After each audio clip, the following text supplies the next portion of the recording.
Well, just a moment. So okay, Julian is here.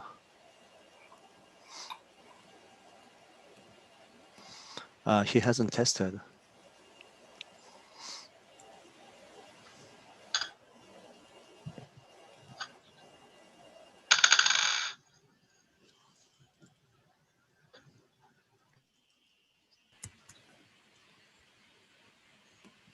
So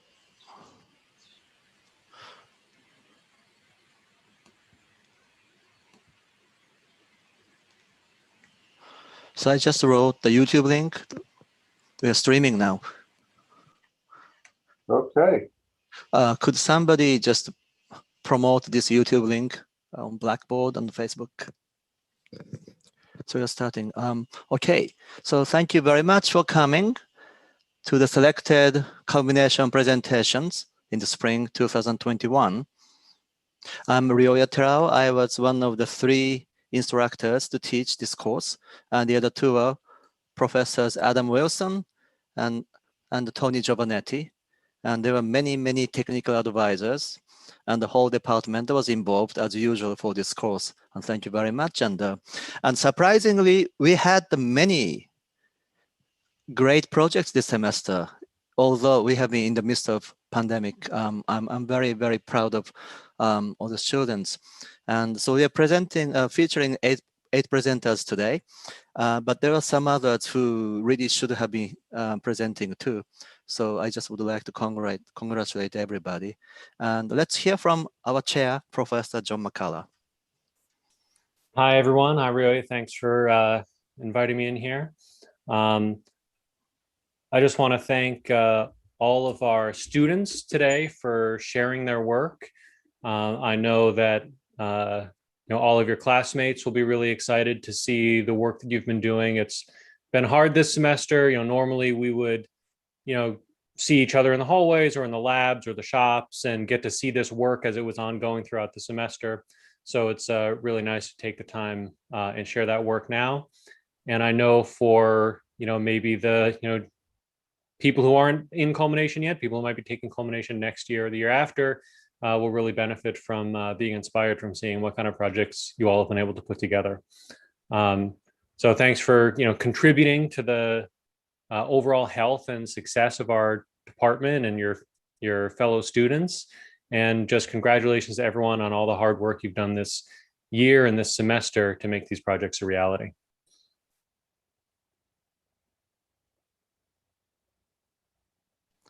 Thank you, John. So let's begin.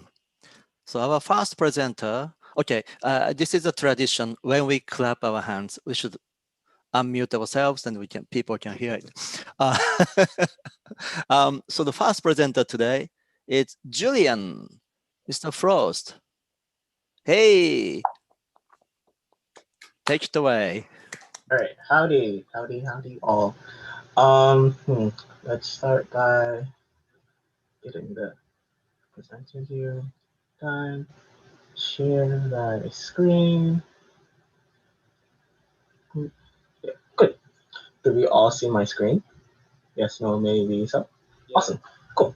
So, hello, my name is Julian Frost, and my culmination project is the Tinkle Toy. A little backstory before we go into the actual toy itself. The idea of Tinkle started out as a drawing in the comic book from 2nd grade, which is pictured all the way on the left. I didn't have a name for it at the time, but it was at least there existing in my mind. In my freshman year of high school, I joined the high school robotics team. And in that first year, I suggested Tinkle be like the mascot, but it didn't get selected that year. But the following year, it ended up being like really, really, really liked. And from then on, we've made like Tinkle themed robots on that team.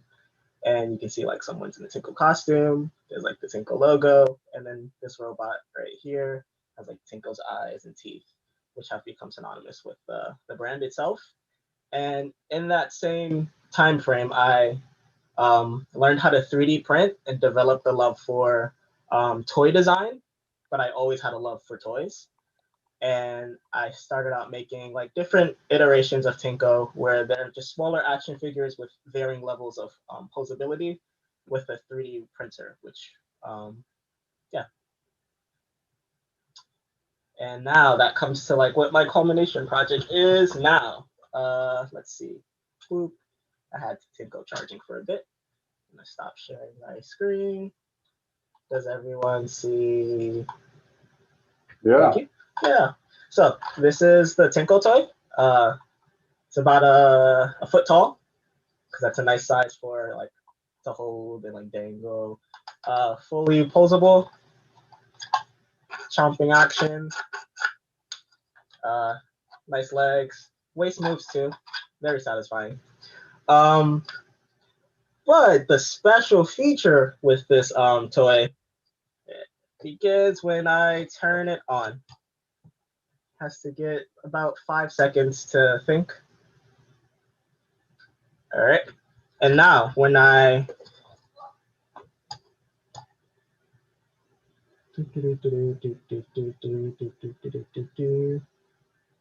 so I think it's done calibrating itself. When I tilt it in different directions, it will make like different sounds. So if I turn it like this way, it should play a sound. And then if I hold it upside down, it should play a whoa sound. So flip it upside down. And the reason I keep bringing it back here is because this is its home position. That's how it kind of wants to know which way it's tilting. Next will be like the flying sound. So put the arms up. And then plops down.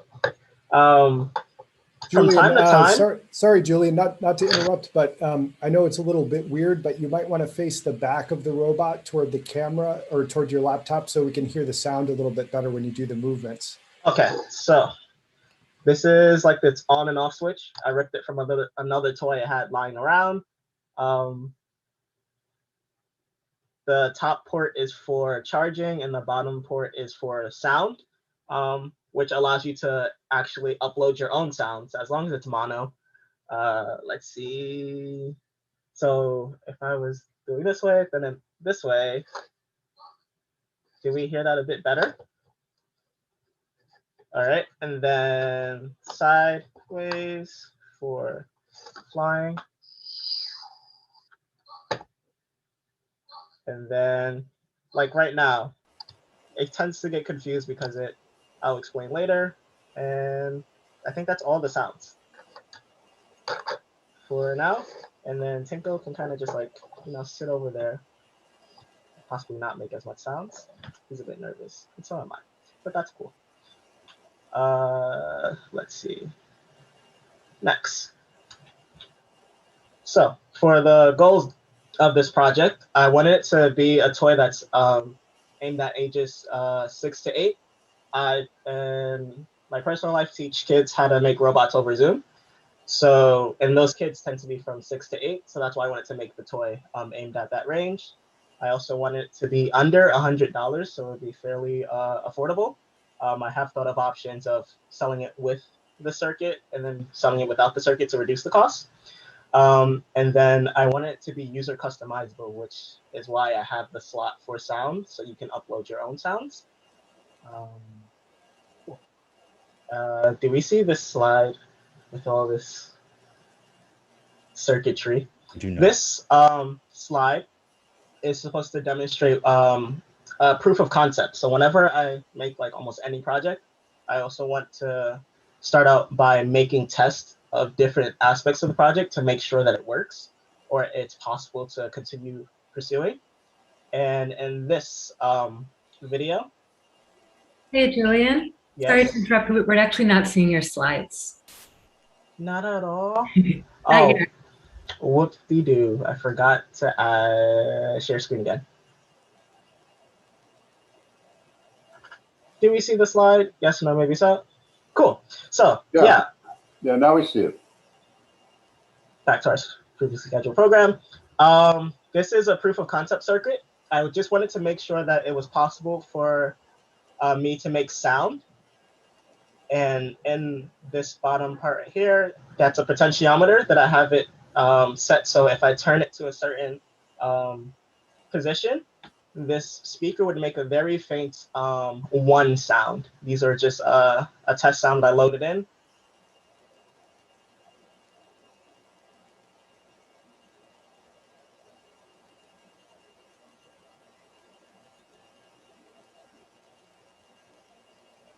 Yep.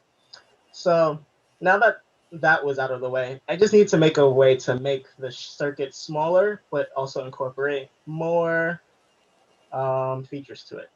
So this is the same circuit that we saw in the previous slide. And then moving over, I decided to add the accelerometer, which is the sensor that's inside this toy that allows it to know its position. I didn't know until like 2 days before the first time I presented this combination that there was also a gyroscope inside this sensor. And those two sensors need to talk to each other and then spit out some type of position in order to get more accurate positions. We'll talk about that in the hurdles. I also included a charging circuit, but I didn't know how to turn the toy off at this point. And that's kind of problematic. You don't want to have a toy that you always have to keep on. So in this final iteration before stuffing it inside the toy, I found a way to add a on and off switch. I kind of locked down how to wire an accelerometer. And I moved from having this giant Arduino, that black microcontroller over there, down to a Pro Mini. Because space is very precious inside the toy. I ended up narrowing down to 2 prototype boards, where the top one is for charging and thought, and the bottom one are for sound and the speaker driver. And that all got stuffed into Tinko's torso, where the accelerometer is kind of mounted here, the microcontroller is there, sound is down there, and then the speaker is mounted directly to the back. And then that's the on and off switch from a random toy. For the body, I used Fusion 360, and I only modeled half of it so that I could just print everything twice. Definitely saved me a lot of time. I did have a note. Well, I think the note was something about it costing about 314 grams of filament to print, and that's 4 grams more than the weight of the average human heart, adult heart, and that's about how much I put into this project. All right, so now for the iteration of the circuit, and then moving into the iteration of the body. For the first print, I just wanted to make sure that all the circuits fit in, but I was also terrified because I didn't think I had enough space. But as you can see in this first print, I have plenty of space, and I still need to lock down some of the print settings. And then moving over, you can see that torso placed at the top, and then I almost had like a manual GitHub or like a physical GitHub where I wrote on each piece and made sure that I was able to like order it so I could see the change over time. And some pieces, like they skip numbers because they only exist in a virtual space. I didn't feel like they were good enough to then be printed. So that's why it goes from like 3 to 5, because 4 exists only in the digital space. And 3 is before 2 because I wasn't paying attention. Now for the iteration on like the arm, so we can like kind of look at that specific piece. So from the first generation, the arm kind of just went up and down. And then moving on, this is still in high school, these first 3 are in high school. I decided to add 1 more degree of freedom. And so it goes like up and down, gives a little rotation. And then moving a bit further, it's the same mechanism because I really like it. But I wanted to make the arm a bit slimmer, quicker print times, and it looks more arm-like. all the way down to what we have before us today, which is the same mechanism, but with more degree of freedom. And then moving in the future, I want to make another degree of freedom so the hands can like clamp. That would be nice. Hold really cool objects. All right. So for sound, I used a phone to record inside this very room that I'm sitting in right now. Didn't worry too much about sound because I thought I could just run it through Audition, which I only have, I would say, a cumulative 5 minutes of knowledge using. So in Audition, I ran it through a phaser, and I used the robotic preset and tweaked a few settings with that. And then I outputted the file as a wave because this soundboard, although it's very powerful, it only has 2 megabytes of memory. So I want to be very, very economical about the length of my sounds and the quality. They're about 1.5 seconds each, and they're also in mono. I did not know that this board only takes in mono until the day before culmination, because I had test sounds in there before, but I don't remember switching those test sounds from stereo to mono. So when I gave the toy stereo sound, it just would not play. Excuse me, which very much worried me, but it was nice to learn that it only takes mono. Some hurdles that I encountered during making this toy was just fitting the whole circuit inside the body. There was a couple moments where I was just like, I don't think I can finish this project solely because of this hurdle. But a good thought exercise definitely did help. Volume and acoustics was definitely another problem that I had, because in our previous circuit, or like the older circuits, I had this giant speaker. Great, did everything I needed to do. But it was too big and it didn't fit inside the toy, and space is very valuable. So I ended up opting for like a small coin speaker that you would see inside of a greeting card. And yeah, that ended up giving the same amount of volume, and also poking holes in the back of the toy allowed the sound to proliferate a bit better. Over time, material fades. So fresh off the printer, these joints were like amazing, but the more I moved them, the looser they became. That's just kind of normal with plastics. Sensor drift was another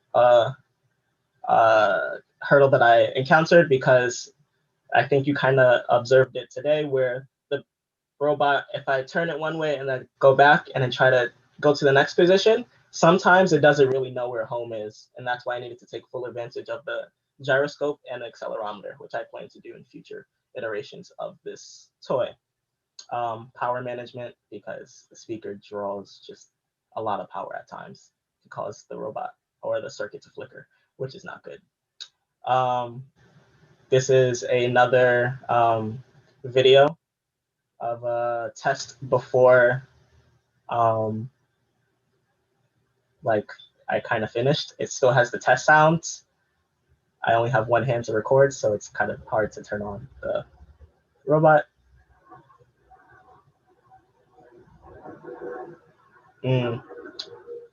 Share computer sound.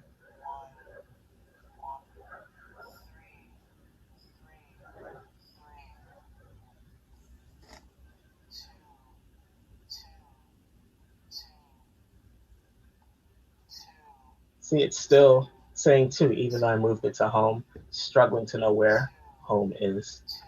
But moving on. So the budget altogether was about $180 in like raw materials that were purchased, but on a per unit cost, it only cost about $83 to fabricate just this toy. Filament was the most expensive due to a lot of test prints. I was excited at each stage that yes, this would work. So I ended up printing out the whole part, where I could have just isolated like the joints and then repeatedly print those joints. The computer and printer was not included in the budget, but it would easily just be another 2K altogether. This calendar is it's a lie. but it's also kind of true. On the left, I did all of these things, but on the right, the timing, not so much. Yeah.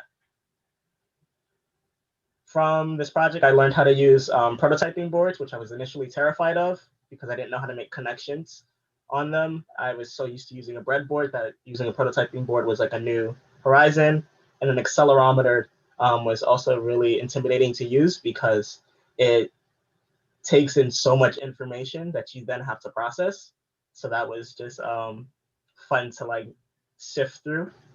Understanding circuit drawings and why they are drawn the way they are. So it goes beyond just looking at something and thinking that's the only way to do it. You have to, if you want to make your own things, you have to understand why you want to make the decision that you do and the impacts that it can have along the lines. Because again, this is an end product for children, so I want it to be as safe as possible. And knowledge, no matter how small or big, really adds up.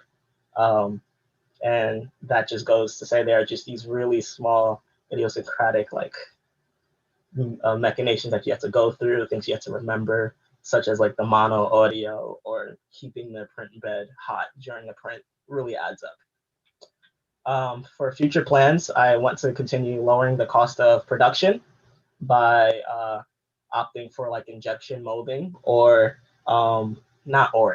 making a custom circuit board, because the circuit board in this iteration it's made from, it's like Frankenstein from 3 different circuit boards. And if I make my own circuit, would definitely be cheaper.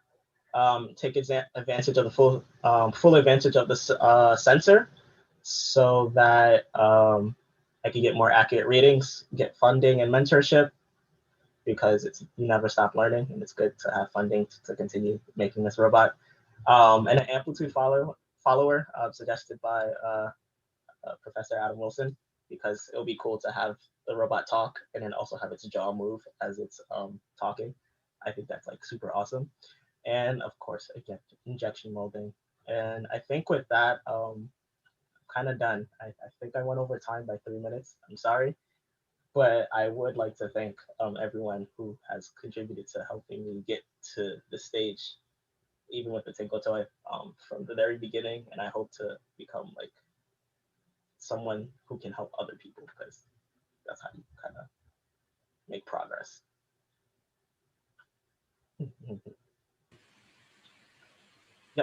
Thank you, Julian. Wow. That was wonderful. Thank you. Yeah. Okay. All right. Thank you. Any comments, questions? I mean, the schedule is tight, but quickly, if there's anybody who has any comments or questions, please. Yeah, Julian, I had a quick question. I was just wondering, like, as this is a toy intended for kids, I was just wondering, at any point did you decide to like be a little bit risky and do like some durability testing, like, throw the toy around a little bit, or Yes, I wanted so bad. Before the culmination ended, I wanted to at least have a play test where like I would just put it in the room. Would even tell the kids it's a play test. Just put it in the room, just close the door, and have them like play with it, and also like kind of take notes somehow, and like destroy it. I've only play tested the earlier models, but not this one, and that's also something I would definitely need to do for the next iteration of this toy. Thanks. Great project. Thank you. Any other quick comments or thoughts? I would like to say congratulations. I like your projects. Thank you, Sandra. Yeah, many instructors are familiar with this project. That's why we're not asking questions, but it's just fantastic. Thank you, Julian. Thank you. Thank you. I agree. Thank you. Congratulations. Yeah. Yes. Yeah. Okay. So I guess we should move on to the next presenter, and that's Eric. Thank you. Hey everybody. That was a really great project, Julian. They're making it really hard to follow up. Okay.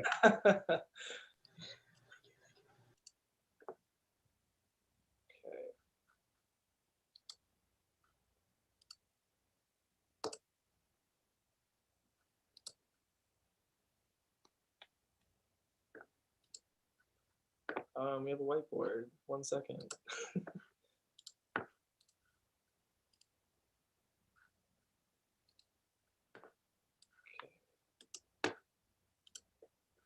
So this is my project. I called it Swarm. My screen sharing pause. Here we go. So it's an interactive augmented reality experience that I created. During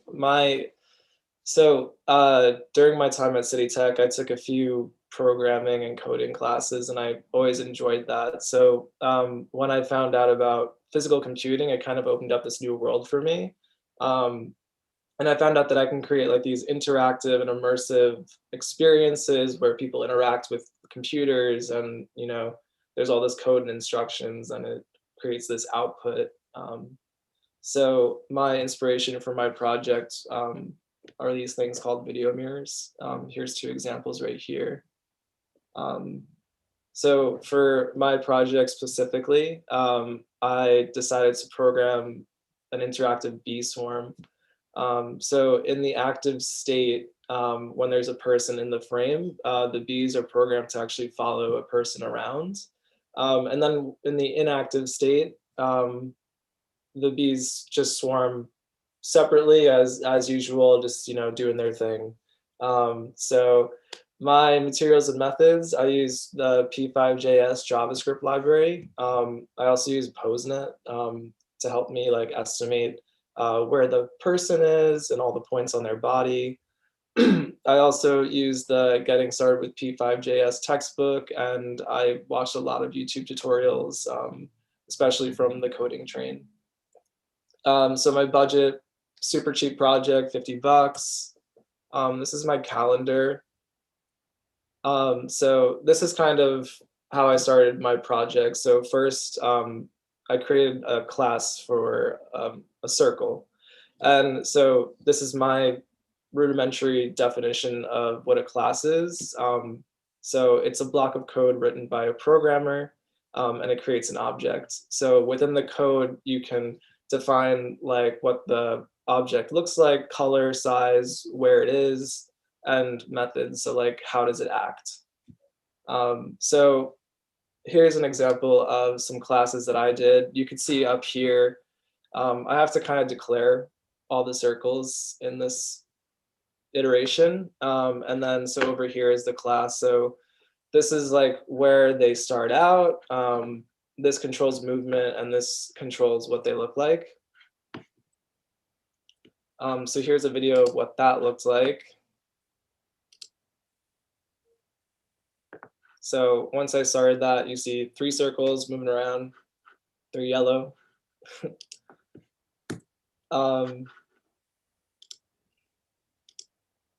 So then I took that, and then I started doing arrays. So this was just like an easier way to multiply out the amount of objects I had, instead of having to like define each of those. Like I had let circle 1 through 3 there. This eliminates that whole process, and I could just put in a number and it'll give me that.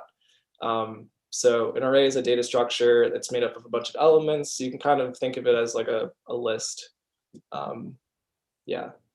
So this is what I built upon from the last example. So here you can see I'm declaring the array.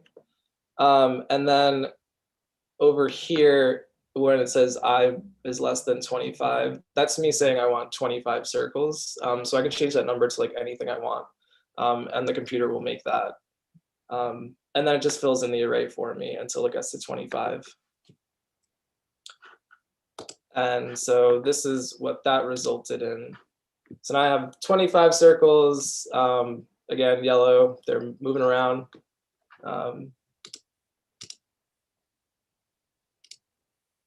And then we kind of have the beginning of my project. So I made 2 classes this time, left circle, right circle, made them arrays. And so in this prototype, which is basically what this is, I have, so 25 circles moving right, 25 circles moving left. They all move kind of like what you just saw before. And I also have them programmed in this prototype to target the cursor when a person presses down on their mouse. So you'll see that in this example. So here they are starting out, they're just in their inactive state. And then when I click on my mouse, which will eventually happen in this video. Oh wait, sorry, this is the wrong one. So this is just the circle is moving right and left, and I explained that to you already. Really? Okay. Maybe this is the one. Sorry, everybody. Okay, so this is the one. So when I press my cursor, you can see that all these circles start to target that point, and now I'm moving it around too. So it's just following my cursor around, and when I release, it goes back into the inactive state, and they go on their merry way.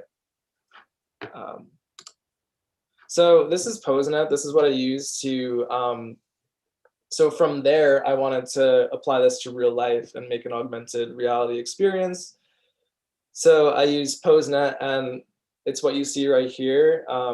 When it's showing, I obviously hit all these red circles and the lines, but this is what it starts off as. So you can see there's eye points, ear points, nose points, shoulder points. I think there's 29 points in total that it gives you. So this is my project's code. So here I did a preload function. So basically that just loads up all my images and my sounds before I start up this program. This is all my global variables. They can be accessed by any function in my program. This is a setup. It only runs once during the whole active state of the program. So here you can see my array. So I have 100 of these bees going right and 100 of them going left. So this is like where the PoseNet comes into play. And so I have a true and false, a Boolean here. And so if the array of poses is greater than 0, that means that there's a person there because it's detecting all the points on their body. And then if that array equals 0, like there's nothing in it, then that means there's nobody in it, in the interacting with my thing. So here we start doing the draw stuff. So this thing loops 60 times a second. It's basically a frame rate, and you kind of adjust it, but I kept it at 60. Here is something that me and Professor Burkoy worked on, and it gives the project perspective. So basically, as a person gets closer to the camera, the bees will get larger, and as they get further away, they'll shrink in size. So this is all done right here with this block of code. It calculates the distance between your eyes because, you know, as you get closer and further away, the distance between your eyes adjust over zoom and stuff. And then down here I have my sound effects. So if there is a person, a participant, then it's going to play the sound effects, and if it's not, it'll stop them. This is me calling my methods. So you see here I'm calling the show and the move methods. This d/3 is, you know, it's from that distance thing I just explained. And these are my classes. So the right and the left classes are identical. They kind of move different ways though, you know, opposite of each other. So constructor, we have the show, we have the move. So here I also used a Boolean. So if there is a person interacting with my program, then the target X, like where they're gonna fly towards, is actually, I use the nose point, and then I subtract it a little bit. So that's up here instead of like on your face. So that's when it's true. And then when it's false, then I have them go back to their normal way of flying. So this is identical for the left circle, well, left bees. I didn't rename that, whatever. And so this is my final result.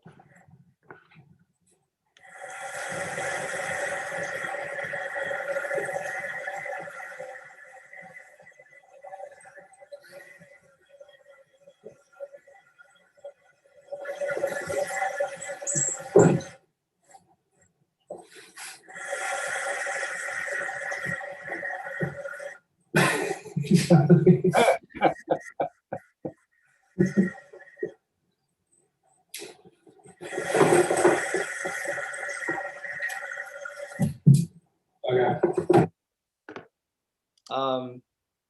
And then this is just a closer look at the distance I was talking about.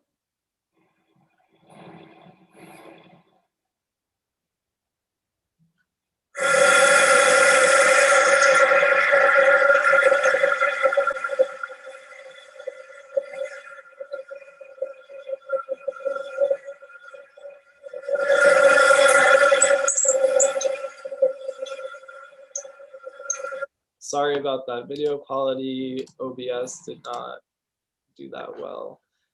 So in conclusion, I find interactive design and interactive art like really cool. I see my future in these fields. I plan on going to grad school after I'm done with City Tech in about a year. And I want to go to get an engineering degree and kind of focus in that emerging media side of things. So I thought that this would be really good for my portfolio and just for some experience.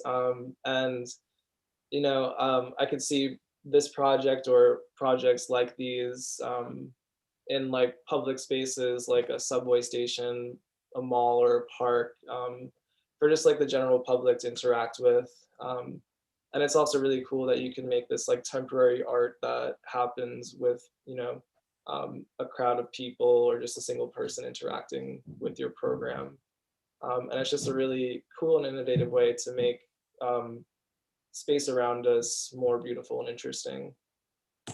And this is a sketch that I made of like what that would look like. You know, this could be your lobby in your office building, or this could be a subway station. Yeah, so that's my project. Thank you so much for listening. Thank you. Thank you. Thank you. Thank you, Eric. A brilliant project. And I think your dog was essential.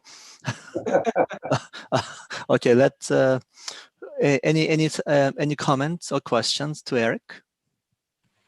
Just a quick comment. Eric, that's a great project. You may be interested, you know, and maybe Professor Burkoy already pointed you in this direction. You may be interested in a flocking algorithm. There's a great paper. It's by Gervasi and Principe. It's called Coordination Without Communication and Flocking. And so you can sort of, it's for basically flocking behavior, where you have a number of agents that want to maintain a certain position while following a leader.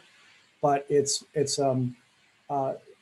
this version of the flocking algorithm, it's stateless. In other words, each of the agents is independent and can recalculate its position with respect to the others and the leader independently without actually coordinating with the central agent. And you can produce cool behaviors like you're doing with your bees, right? It might be interesting you might find it interesting if you're going to do further work in this area. I'm just going to post a PDF in the chat for you. Thank you, Professor Wilson. Cool. Did you ever try putting the flat screen on the floor and having the dog play with it? That's a good idea, actually. I'm not sure if that PoseNet would actually catch, would latch on to a dog though. I'd have to test that out. Right, right. Yeah. Well, there's some cameras like the Sony has got one of their vlogging cameras, in addition to facial recognition, where they were always concentrated on human faces and eye distance and stuff like that. They've got a dog recognition on the camera now for taking pictures of your pets. So I'm sure Charlie would love that. That's yeah, I think it's great. I think your sketch of the possible thing in a subway station, I think, is fabulous. I think this, there's been a tradition of some of this kind of work in places like stations and airports and stuff, but not as sophisticated as where you're headed. So I think it's a rich vein to tap, and I think a lot of potential there. Anyway, thanks. Thank you very much. Okay, I think we are moving on to the next presenter. Thank you, Eric. The next presenter is, Ashley. Let's welcome Miss Montesinos. I'm just sharing my screen.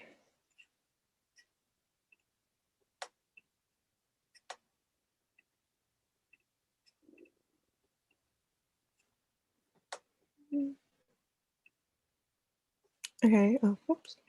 Everyone sees that, right? Yeah. Yeah, okay. All right, so hi everyone, my name is Ashley Montesinos. For my culmination project, I took on the role of a lighting designer for a hypothetical tour. I based this project on an actual tour that was supposed to happen last year, but unfortunately it didn't happen because of the pandemic. The tour was called the All Distortions Are Intentional Tour, and the band was Neck Deep. More specifically, this project takes place in the Voorhees Theater. So my purpose for this project was to exercise new skills as a lighting designer. It includes a lighting package that would have to be presented if this was to actually take place. Also, it's my first step as a lighting designer, so this project allowed me to familiarize myself with the paperwork, and when I come across these in the future, it won't be new to me. So my schedule, I followed a very strict schedule. I was always on task and everything built on the previous task. So if I, didn't do something, it would just mess me up. I also had a lighting design class with my advisor, Miguel Valderrama, and I also followed that since that was very helpful as well. My budget was pretty simple. Everything was free apart from the laptop that I did have to buy because the Grandime software that I used wasn't compatible with the Mac, so that cost $300, but everything else was free. So this is my band Neck Deep. From left to right, it's Matt West on guitar, Lloyd Roberts on bass, Ben Barlow on vocals, Sam Bowden on guitars, and Danny Washington on drums. So from the picture, you can see that they stand in a very specific way, and they've always stood this in every single tour, every single show. So I kept that in mind while making my design. These are the pictures that I took my inspiration from. It's from their last album. And as you can see, there's a very heavy reference of an orange and the earth. So I took that into consideration as well. And this right here is their logo on the bottom, which also has like an orange/tangerine. So this is my stage plot, which is kind of like a rough draft of my design. I knew I wanted to have some risers, so I have a 1 foot, 2 foot, and 3 foot riser.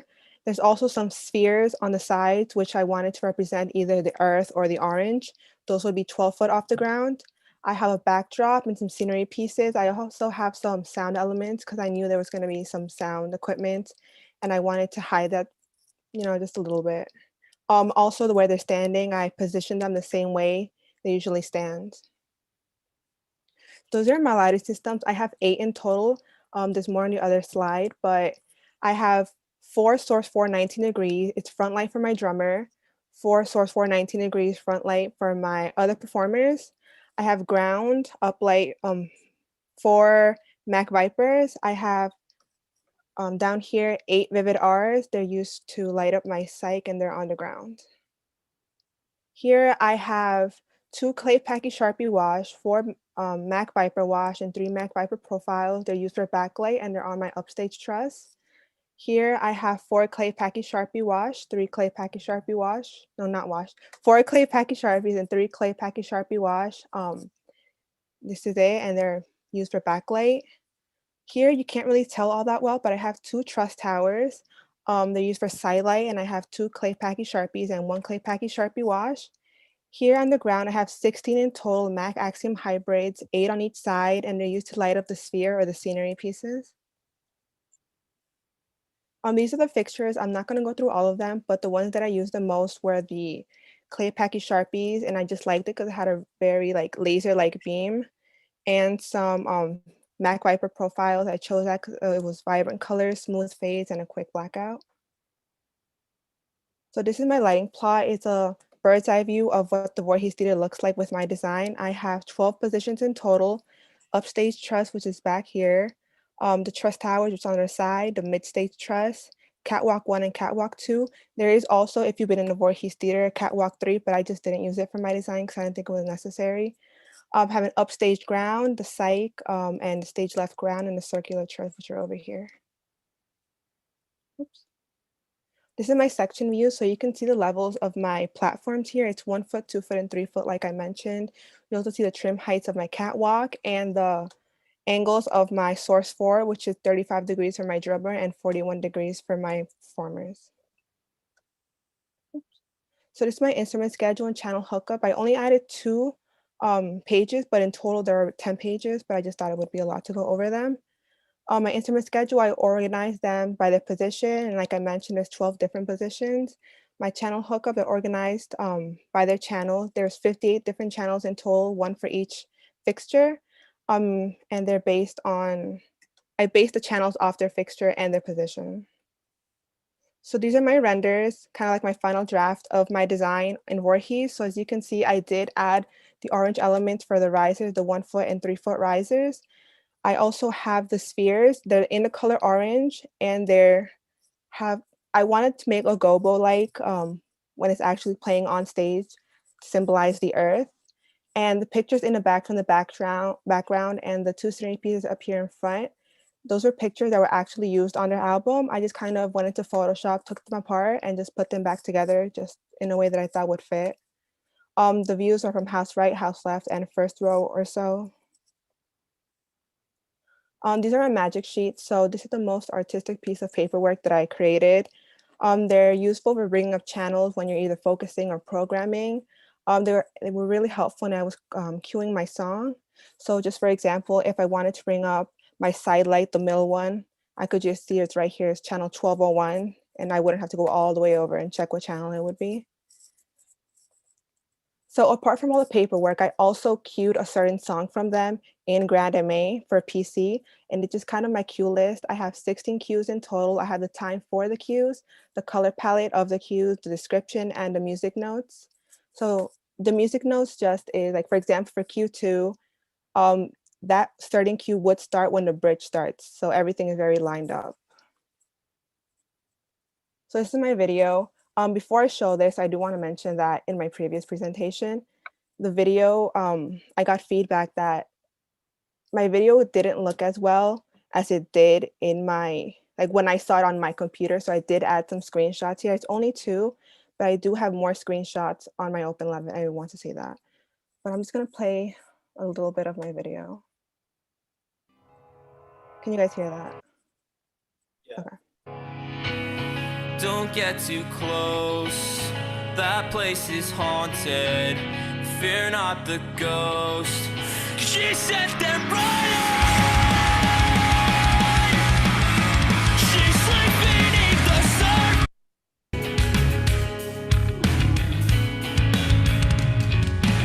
She picked me up from my decline, healed my wounds with love and wine, dosed me up and closed my eyes, a taste of poison. Beneath the surface, consorting with the serpents. She strikes without a purpose.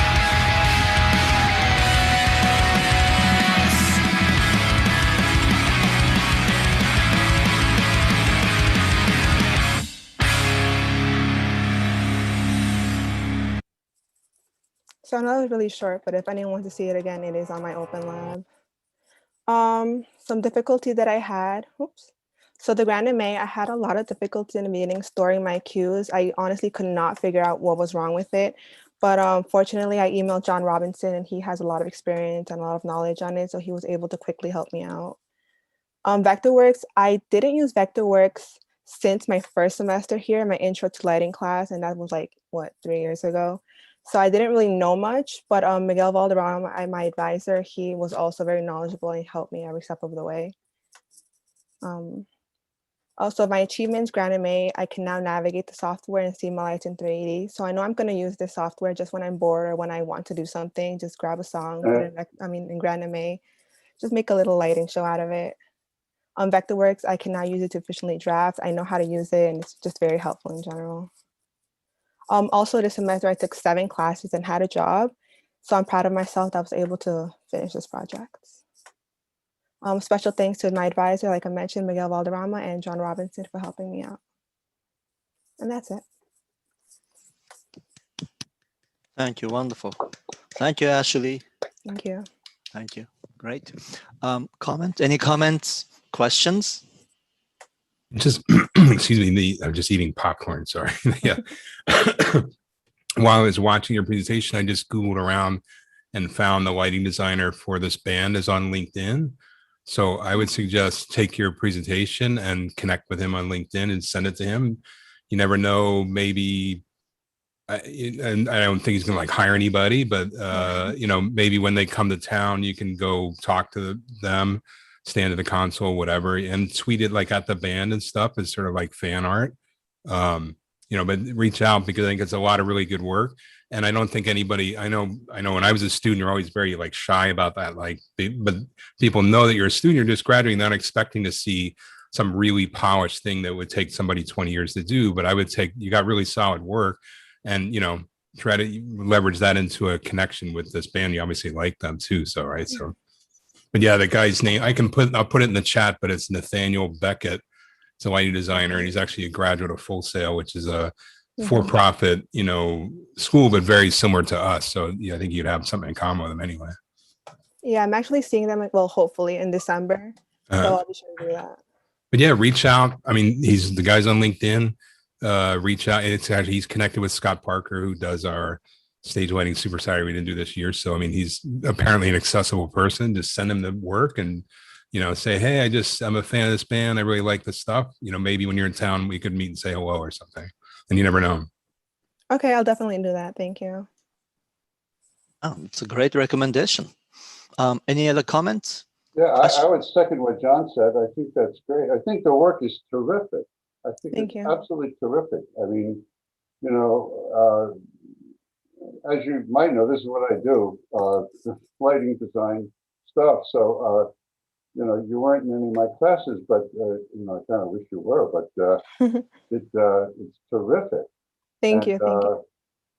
You know, even when you do reach out to the designer, just for one thing, your magic sheets and that kind of work, you know, I wish my assistants could do that. I appreciate it. Yeah, I'd say you have a lot to be proud of there. Thank you. Great. Yeah. Okay. All right. Well, thank you, Ashley, and congratulations. Thank you. You wanted to be the third presenter. Why, Ashley? I don't know. I think it's a good middle first. Too much pressure last. Right. Also too much pressure. I don't know. Good strategy. All right. Thank you, Ashley. So the next presenter, Darrow, Mr. Ford. Hello. How's everybody? Good. Okay. Good afternoon, everyone. My name is Darrow Ford. I am presenting my culmination project today, Synthwave for Multimedia. So I created a synthwave song for my EP, Outrun This, which will be out in the summer, really soon. So my moniker is the Legato Fox. One of my most popular songs to date is the LOL Dolls rap song with my niece Heaven. She was 8 years old when she made it. It was like one of her favorite toys, and I see it all over the house. So she helped me with the names, and we came up with lyrics, and it's doing really well on all the streaming platforms. So it's pretty cool. I'm a musician, sound engineer, and video editor. So starting with synthwave media, one of my favorite songs, I have so many favorite synth songs. I could just name one off the top of my head. Corey Hart, I Wear My Sunglasses at Night, one of my favorites. But here is a little breakdown of synth songs that, you know, inspired me over the into making this project. So I'll start with Evangelist. He made the Chariots of Fire song, and also Blade Runner theme. Here we have Hotline Miami 2. This game is pretty awesome, and it has great electronic music that kind of inspired me to start even making synthwave music. And then we have The Weeknd, which he just started exploring the sound profile in his most recent album, After Hours. So today we're going to go into how I made my song The Cure and a breakdown of it really quickly. And we're going to go into media synchronization, which is another focus of mine. So the obstacles that I came around to when I was making this project is how do I reduce money just from my mix? What is mid-side EQ? Is that using regular mixing or mastering? What is that? How do I reduce CPU usage while using multiple plugins? Mastering tracks with Isotope 8. What are some elements that create synthwave music and places to submit music for sync licensing? So here's the playlist window of my song. I'm going to play at least 30 seconds of it really quickly just to give you guys an idea of where we're at. So I'm going to mute myself here.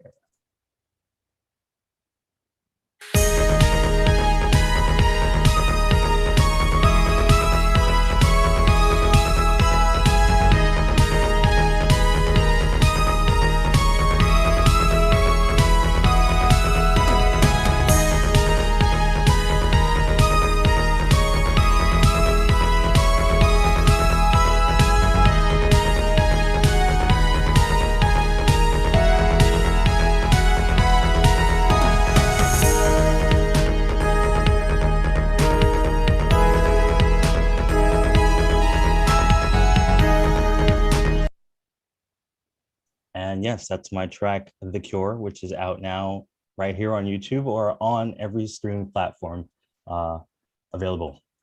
So to get the right sound profile, I had to start studying synths. So I first came up with the Yamaha DX7, the Roland Jupiter 8, the Roland Juno, and all of these synths from the 80s have VST counterparts today. And they're digital synths, and VST stands for Virtual Studio Technology.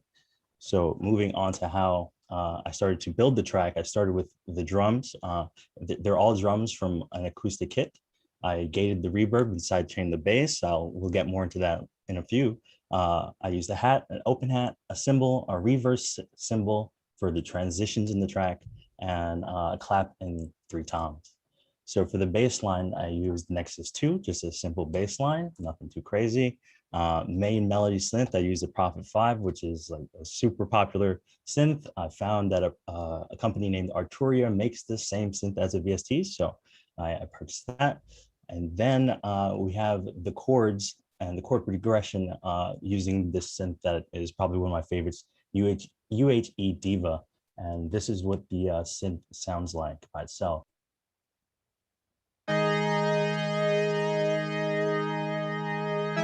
It's a very foreboding feeling. But yes, so we continue.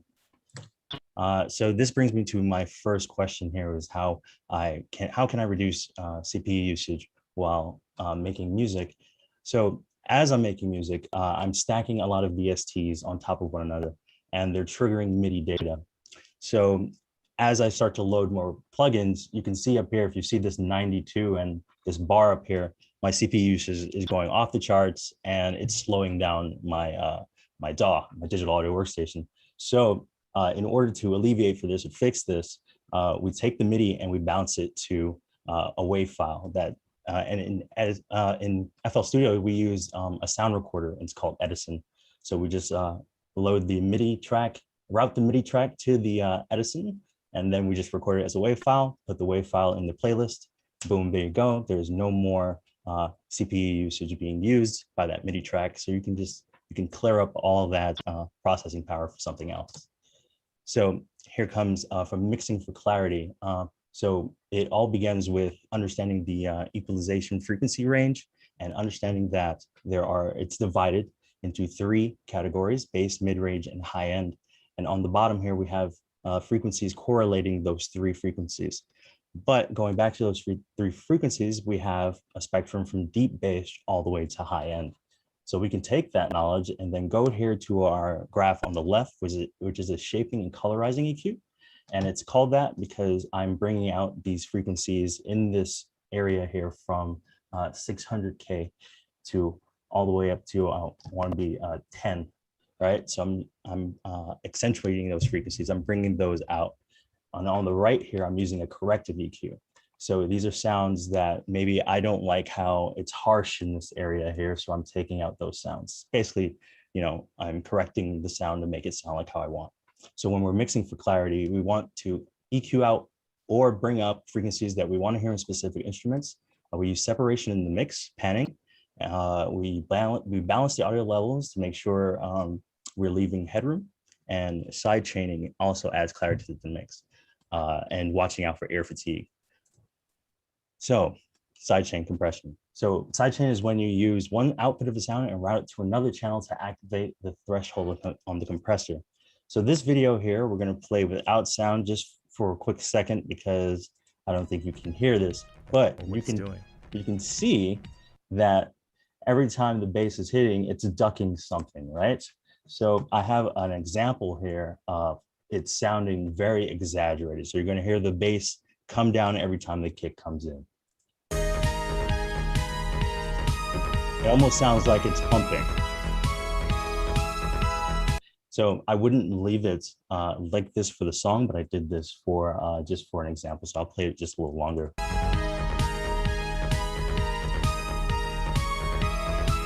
You can almost hear, you can almost hear the bass muting itself there. It's going down very extremely. So no, I don't want to play you. Keep going. All right. So what is mastering? After the mixing stage, engineers utilize subtle EQ, compression, exciters, limiters in order to make the song feel more cohesive. So we start with mid-side EQ, which is one of my main concerns and curiosities, because Adam Wilson brought this up to me. I've always seen it, but I've never really touched it. So mid-side EQ is a process using mastering to affect certain frequencies separately from the entire mix. Simply, the mid contains things that are in the center and the left or right, and the side contains anything that's on the top end, like tails of reverb, anything airy. So in this example here, the side is the most the one that you can hear the most difference in. So this is it really quickly.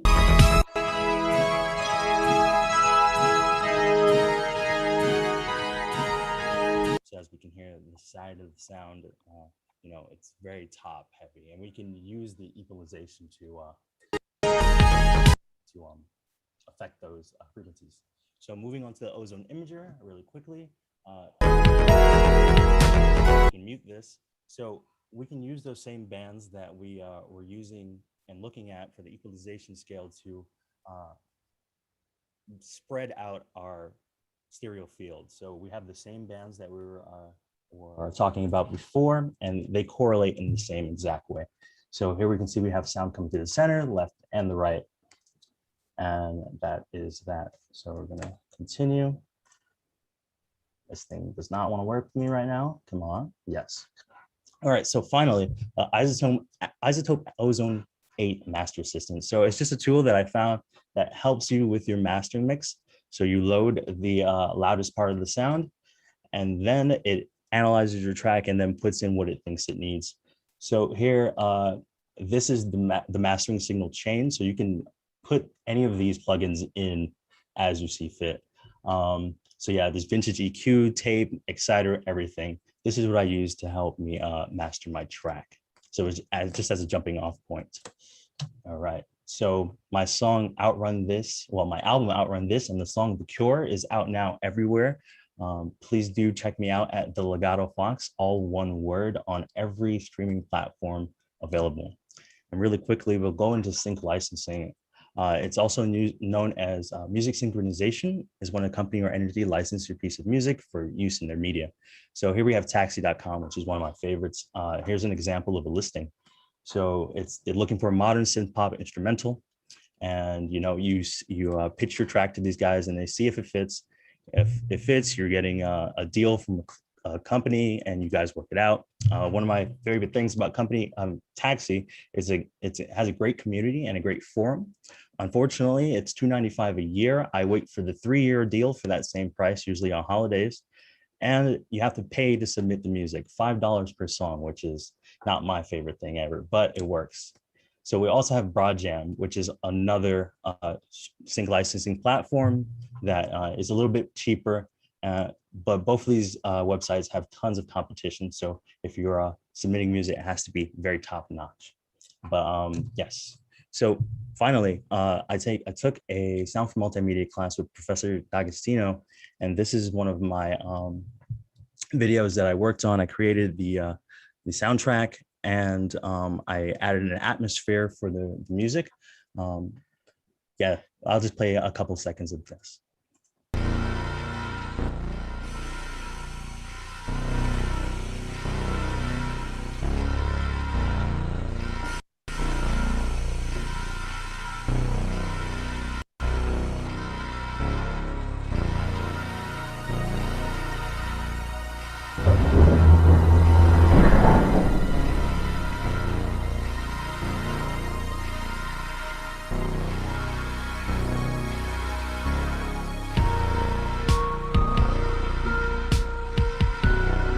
So yes, that's the famous scene where Hal is malfunctioning. But if you would like to check this video out and the rest of the videos that I'm still working on for the end of the semester for this class and Mario Trevino, I'm going to sync my song with more visuals because that's my forte. I love making music for a mood, and yes, that's that. So quick reflection of the iZotope mastering suite. That's something I feel like I'm just scratching the surface on. It's a really cool tool to use when you want to find a place to jump off from a mastering mix, because I hear people say, you know, you don't want to get your own opinion for your master mix. You need someone else's just because you're so married to your own track. I feel like iZotope definitely helps you out with that. Mid-side EQ is used in mastering, bouncing the VST to MIDI track, bouncing MIDI tracks to waves in order to save processing power, gating kicks and snares. I found new synths that I can use in all my other projects. And you know, my time at City Tech, I take music technology, sound tech 1 and 2, sound design, sound for multimedia. So you know, my time with Professor Huntington, Professor D'Agostino, Professor Wilson, you know, it's just been an amazing time. And I think City Tech is really covering some important ground in the entertainment technology field. I think it's one of the greatest fields in City Tech. But thank you so much to all my professors that helped me out and have imparted their wisdom upon me for the past couple of years. So thank you so much. My name is Daryl Ford. Thank you. Take care. Thank you. Thank you, Daryl. Great. Fantastic. Great voice too. And yes. Any comments, any questions from the audience? Can I just say, oh, go ahead, Omar. Can I just say, you know, you're doing a good job when you just want to listen to all your examples just play out instead of just stopping it before going to the next slide. So thank you. I mean, I felt like I was torturing you guys just a little. I was like, too many, it's playing too much. But yes, thank you. Yeah, I just wanted to. We all wanted to hear more. Yes, on my Open Lab, I have links to my album and all the videos I've made over the semester. So I'll keep uploading there periodically. Thank you so much, Tony. Yeah, just wanted to quickly mention that me and Daryl had like a few classes together, and he always fascinated me with his music. So, yeah, it's very mutual. Great job. Yeah, we met in John Huntington's class, sound design 2 or sound tech 2, and ever since that, I've been addicted to his work, whether it's coding or music, and you know, it's just that's what this school does. It just brings people together who have so many awesome talents. So it's a great example there. Okay, great. Oh, sorry. I just want to mention, I know you had this at the beginning of your proposal, the LOL Dolls rap, and I hadn't listened to it. I just listened to it for about 30 seconds. Everybody should check it out. It's got great production value. Yeah, very cool. The crazy thing is that's all her idea, her charisma too, shining through. So it even shocked me. So it's pretty awesome. My daughter loves LOLs too. Oh man, wow. And if you search that, you'll find Daryl's YouTube channel, which is the Legato Fox. You can listen to all his stuff. Yeah. Okay. Well, congratulations, Daryl, and thank you very much. Thank you. Thank you. And the next presenter, Let's welcome Ayana. Hello, Ayana. Hi, how Hello. you doing? Okay, 1 second. Okay, so for my culmination, I decided to use a project that I actually did last year. It is for, for a church in Brooklyn called Epiphany Church. They wanted to redo their stage specifically for live streaming and for any other kind of events that they would want to do in the future. And so I came alongside them and helped them with that. My role there was the lighting designer, and I wanted to, I guess my main goals were to keep COVID-19, the guidelines at the forefront, so that everybody is safe, and to make sure that they had a space that was flexible. Before I went in and did my job, they had an architect come in where she sort of kind of guided them as far as the orientation of the room. I will show you in a little bit what the room used to look like. But yes, after she gave them an orientation suggestion, I took her drafts and I built on top of it. Again, this design was designed to keep social distancing in mind. There were 3 draft designs that I went through, and I decided to use 3D instead of 2D renders because I felt like it was very important for Epiphany to really see exactly how the space was going to look. And I felt that you couldn't really communicate that across using 2D design. So this was the original design. Originally, everybody was going to be on stage. We had 5 musicians, 7 singers, including 1 lead singer. So there was going to be a lot of people on stage. And I had to try to figure that out.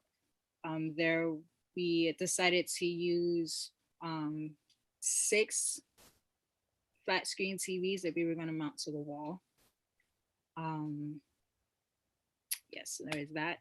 On the second draft, the second time around, we moved the band off to the right side of the room, as you can see off the stage, to give the vocalist more space.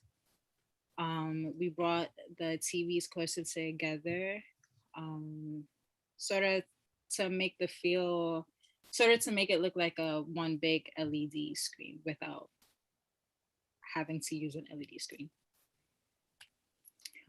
The final draft, what we did was we added a truss to the back wall so that the TVs can hang onto. We did that so we can have the freedom of detaching the TVs from each other or bringing them close together or changing the orientation from vertical to horizontal, vice versa. Also, as you can see, I missed in this last one, there are on the bottom right picture, there are tables. Essentially, the original idea was the singers were supposed to stand on these little LED boxes and they were supposed to be lit from underneath. However, that got scratched. There was just too much time. I'm sorry, there wasn't enough time to build those. So we just scratched that altogether and went with a different idea. This is what the sanctuary looked like before COVID-19.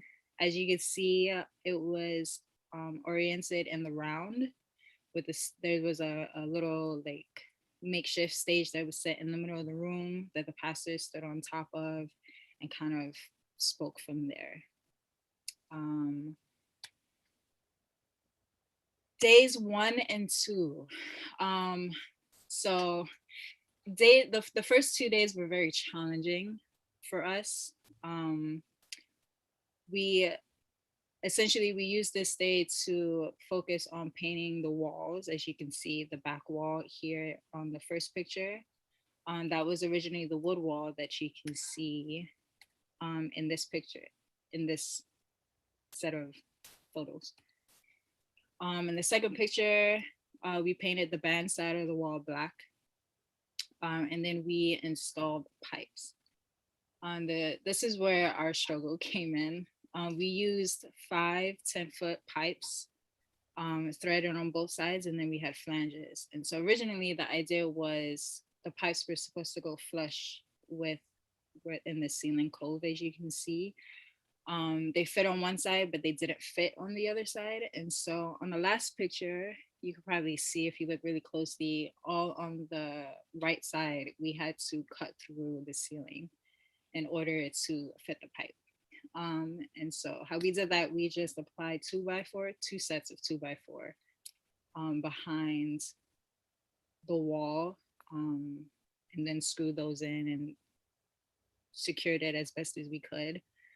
Don't worry, I had some guys hang off the pipes to make sure that, you know, it could hold the weight. So we did weight testing and all of that.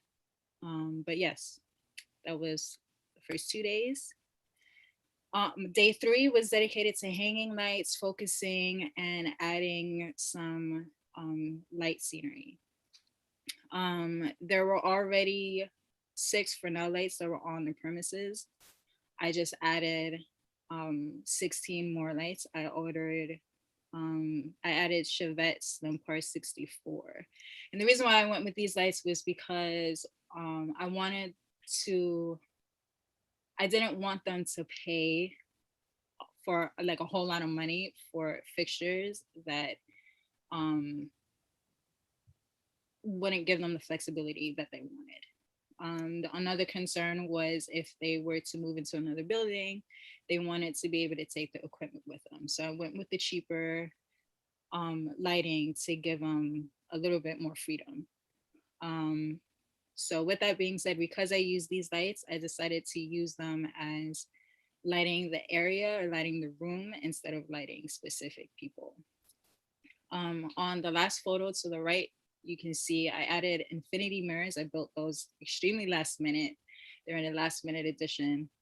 The reason why I added these was because we had 2 musicians that would have been in complete darkness. There was a bass player and an organ player that you wouldn't be able to see them. And so because this is online, I wanted the audience to be able to see them. So I put these behind them. The final day, we focused this on continuing to focus, doing final adjustments, addressing, testing the lights, making sure that they actually worked. We also added, as you can see on the last photo to the right, we added a fake wood floor on top of the carpet to have like a dance floor kind of feeling and to give some sort of separation. As you probably noticed, I didn't have a lot of time. We literally did this in 4 days, but we did it. This is what the sanctuary looks after we did everything. These are a couple of pictures. These are the band. I did the drum cage. As you can see, there's some, band photos, views there. And here is some more photos of what the rest of the space looks like as of right now. So, I'm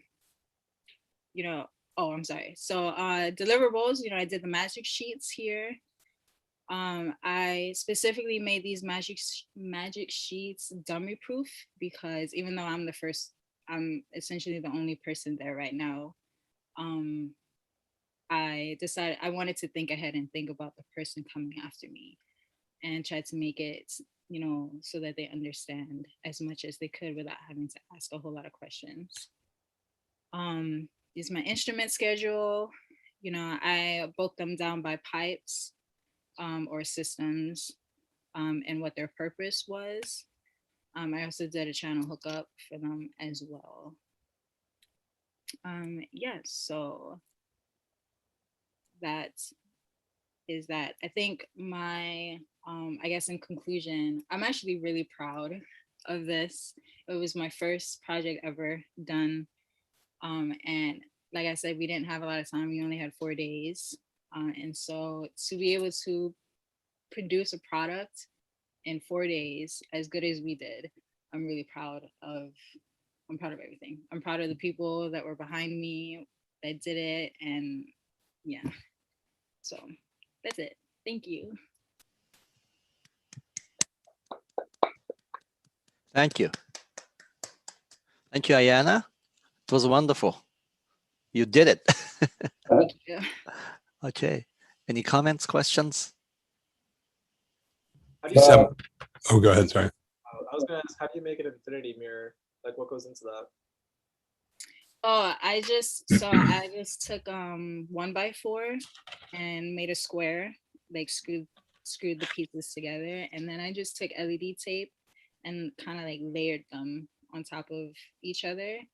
And I used a mirror, glass mirror on the bottom, and a two-way mirror on top. Got it. I'm just saying quickly that this is the first time I'm really seeing this, and what I think all is fantastic. What I think is most impressive to me is that you really viewed it. Oh, sorry, I'm like halfway out of my frame. You really viewed it as a problem-solving thing, and I know, like, because I've worked with Tony for like 100 years, but I know that Tony will agree with me that like that's what it's really all about. Is like, oh, we have this thing. I mean, the creativity, of course, is important, but we have this thing. We want to do this. We need to solve this problem. So when you said, oh, the musicians ended up in the dark, you found a solution for it and you did it. And I think that mentality is really and the fact that you demonstrated, you did a good job at it. That is, I think, a really amazing thing that will get you very far in this field or any other, because it's not like, oh, we have a process. I did it and it's over. It's like, no, it's never over until you stop, right? You just keep solving problems forever. And that's what's the nature of our whole business and a lot of other businesses. But yeah, congratulations. But I think that was, to me, was the most impressive part of all. Thank you. Thank you. Yeah, I would certainly, second that. And we've had this conversation before. I'm very impressed. You obviously had to handle, a lot of different stakeholders. What the band wanted, what the pastor wanted, what the congregation was expecting. Whether there was a board or somebody who had to look at your drawings and approve the budget and stuff like that. And yes, that's an important part, really, of the design process, because it never happens that you are on some ivory tower where you can just decide I'm going to have this and it's going to be made out of diamond. You have to make it work within the parameters of the space, the budget, the people, et cetera, et cetera, et cetera. And then when you consider things like, oh, I made the magic sheets to be idiot proof because when I'm not there, someone else is going to have to use them. Yes. Yeah. Hopefully that's what, we're teaching with the Culmination Project and in the school. Yeah. So thank you. Thank you. Thank you. Wow. You did it. Congratulations, Ayana. I mean, such a limited time. It's amazing. And you solve all the problems too. You should be proud. Okay, thank you. The next presenter, we have 3 more presenters today. The next presenter is Mr. Santos. All right, so let's get started.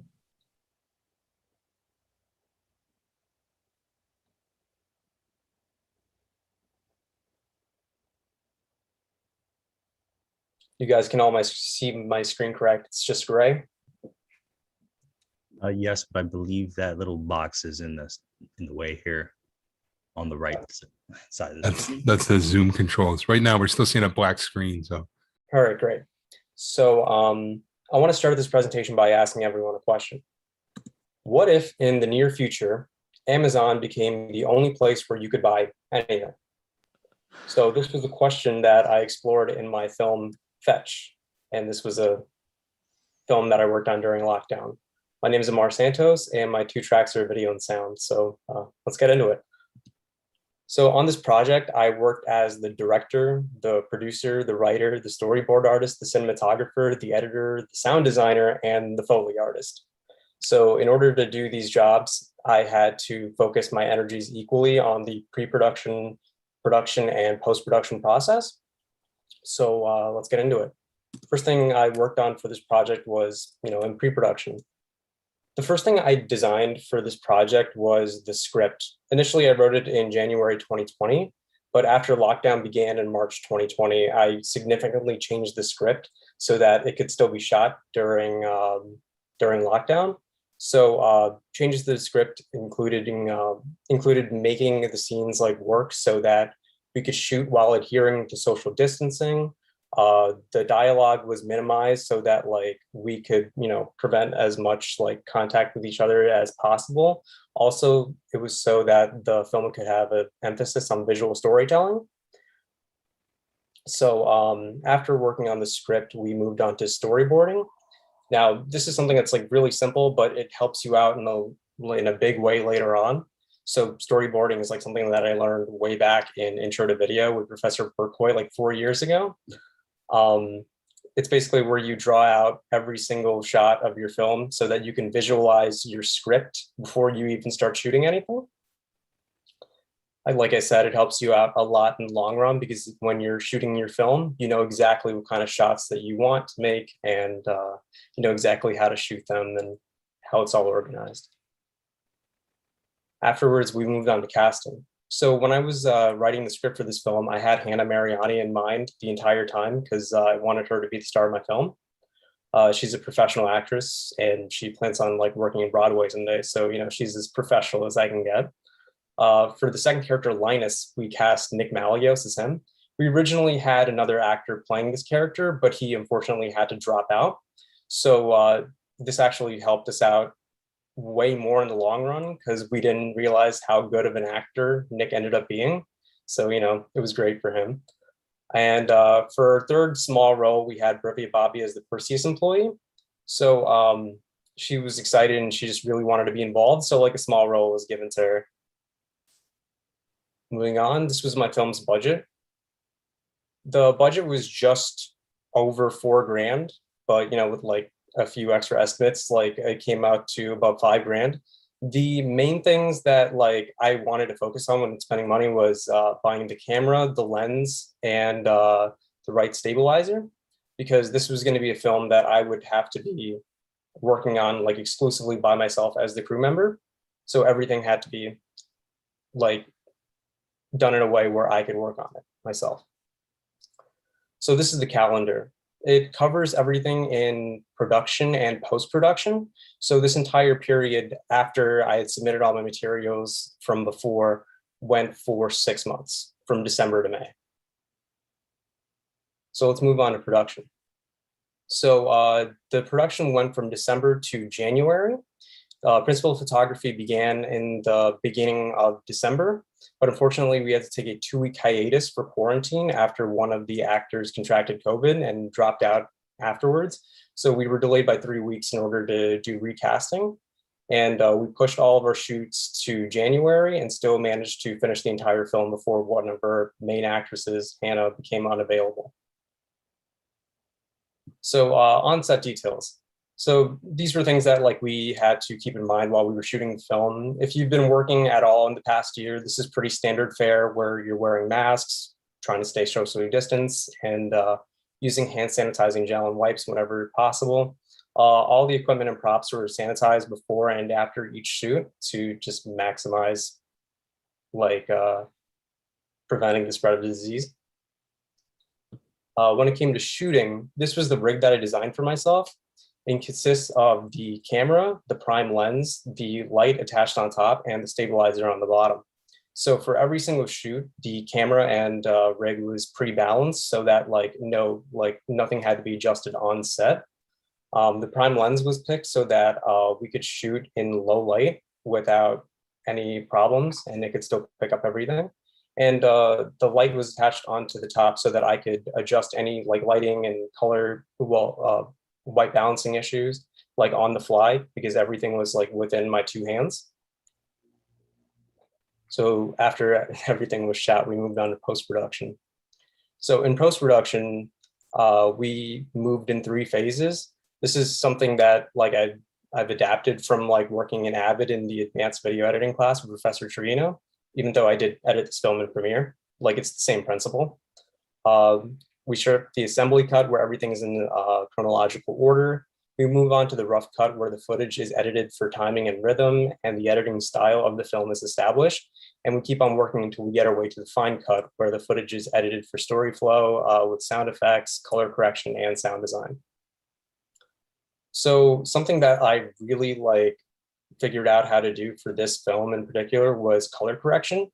And it had 3 main uses throughout my film. So for the mood, in scenes where like it's meant to be dark, the color correction was done so that the characters would like, seem like more hopeless, which is the first example here. The second use was for the setting. The scene takes place at sunset, but it doesn't seem like sunset like in the raw footage. So when you're color correcting, you can give it more of a saturated look to make it seem later in the day. And the third one was purely for aesthetic. Obviously, like when you're shooting raw footage, it's going to look flat because, it's meant to like focus on the shots. But like when you're in post-production, you can work on the aesthetic to make it look like the exact same vibe of the entire movie, which is why that third example is there. Moving on to sound design. So I have 2 sound design classes this semester, sound design with Professor Huntington and sound for multimedia with Professor D'Agostino. And they both taught me how to really work on this because this entire film was shot without a microphone. So every single sound and all the sound design had to be done in post throughout the film. So this is an example of what happens. So this is the raw footage.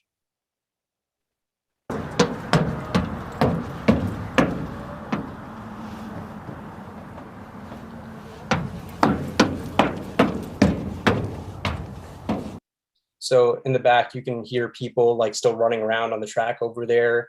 The sound is like really plunky and like very like loud. You can hear the wind and even like me moving my jacket like while I'm moving the camera around. But editing it in post, we get this.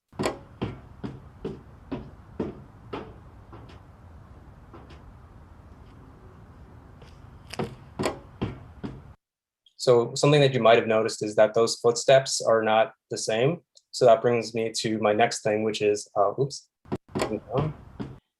which brings me to my next topic, which is Foley. So almost every single sound design, bar for one like breathing sound effect, I had actually recorded myself with Foley. So Foley is like when you're using other objects to create sound effects for a film. So this is an ambient night noise I recorded.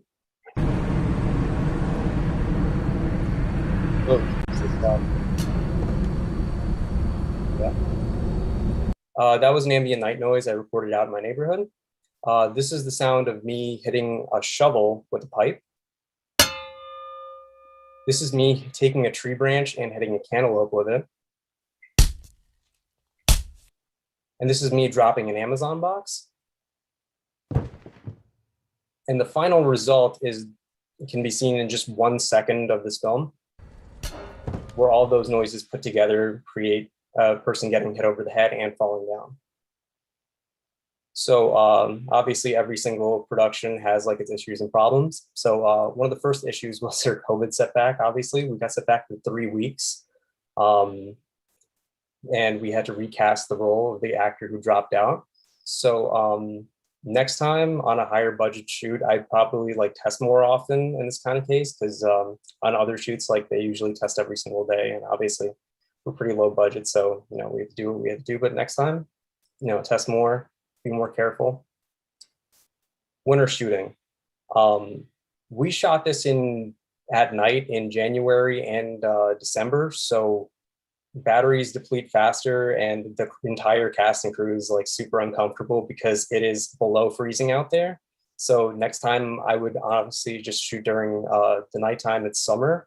or on a higher budget shoot, I would invest in heated spaces for the actors and room temperature storage for batteries. And the final thing I failed to like realize was an issue was my college and life obligations. So when I was like scheduling the editing for this film, I failed to take into account that I was taking 8 other classes and I had a job that I had to deal with. So like I planned out my entire month of March every single day as an editing day, which is completely unrealistic. So like just in the future, manage my time more properly and take into account like my obligations outside of like this project itself. So the things I learned from this film, time management, you know, working on everything on like a tight schedule. I learned how to schedule. So like making sure the actors' days lined up with each other and making sure that like everyone like had like the right time to shoot and we still got all of our scenes done. Color correction, which is like something that I've never really done before professionally. And sound design and Foley, which is something like I was horrible at before this project and this semester. And this is something that like, you know, like I feel like I've really improved on like as the semester and this project has gone on.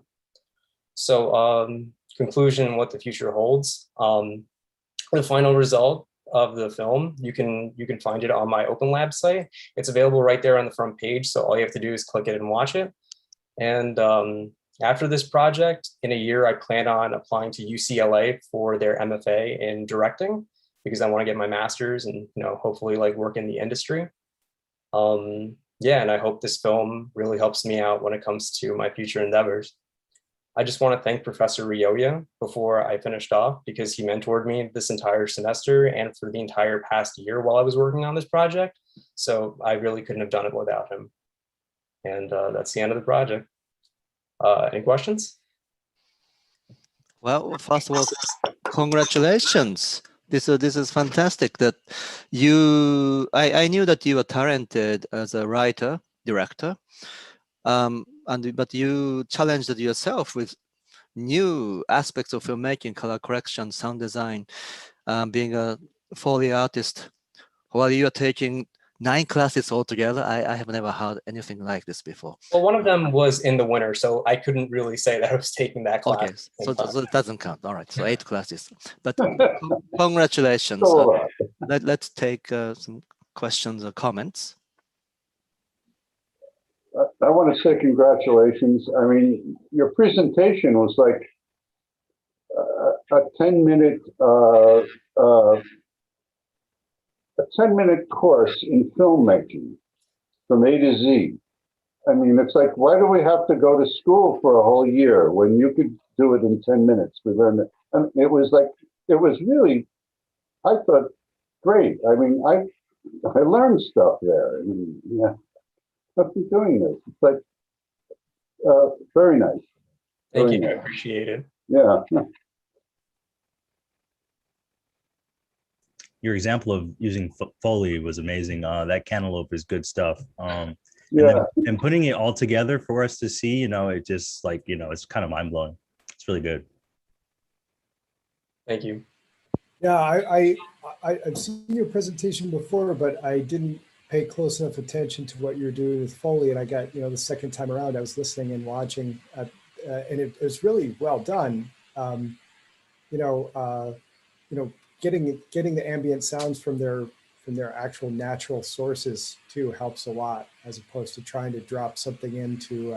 I've seen people before try to drop a really dry sound, a Foley sound into a really ambient space and stuff like that. But you didn't run into any of those pitfalls. It was completely natural. If I'd just seen that with the actor running up the risers, if I'd just seen the second one, I would have thought, oh, that was just recorded on site. Thank you. All right. Well, thank you, Aman, and congratulations. What a dedication. Yeah. Everybody, but yep. Thank you. We have 2 more presenters. The next person is Arash, Mr. Izadi.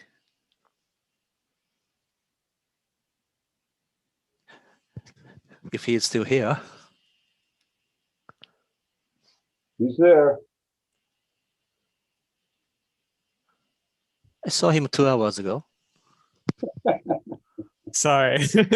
Okay. Hi. I just wanted to basically be prepared and open up a correct page.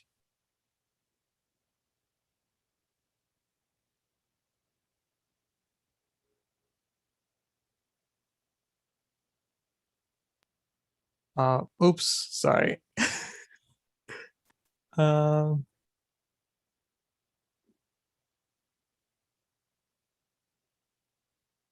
we go. Sorry for that. Yeah, so my name is Arashi Zadi, and I'm a junior software developer and music producer. And I would like to present you Project Den, project I'm working on that is focuses on elements of music production and how we can actually transfer traditional digital audio workspace, digital audio,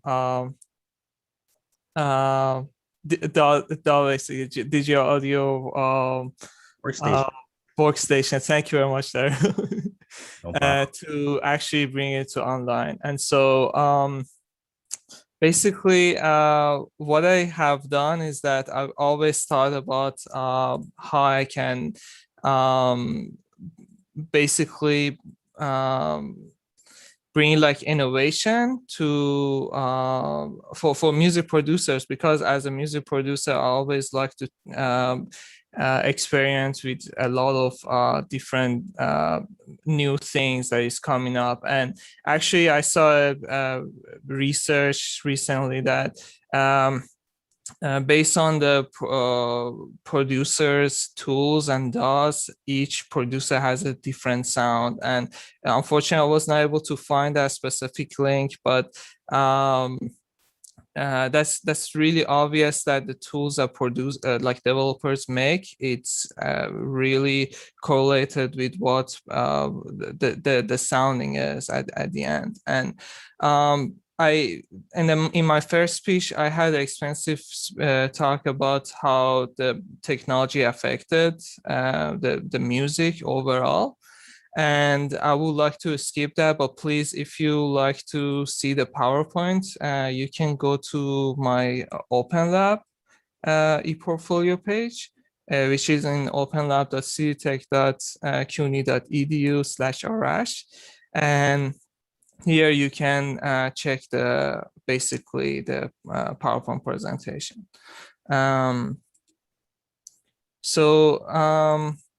If I want to touch over to the right now, the interface that producers actually use in order to make music, we have like two different scenarios. One of them is basically an analog approach where we still using like really good technologies back in a few, like 40, 50 years ago, and still that's evolving. It's not that it's deprecated, but rather they started to using those analog basically systems really before. And so we have like SSL 9000 here on the right side that a lot of producers actually using in order to mix and master songs or basically have their song recorded. And that's like really preferable method for a lot of large studios. But we also have on the left side, in this case, like Surface Pro, which is running like Windows and it's on touchscreen. And as you see, it's just like running Pro Tools, and someone's using Pen as automation tool. And in fact, we are right now beyond of what desktop operating does. Actually, for example, like Madlib, a great producer that does a lot of experimental hip hop. He just mentioned that when he wanted to use basically create the album called Bandana by is a compilation album with Freddie Gibbs.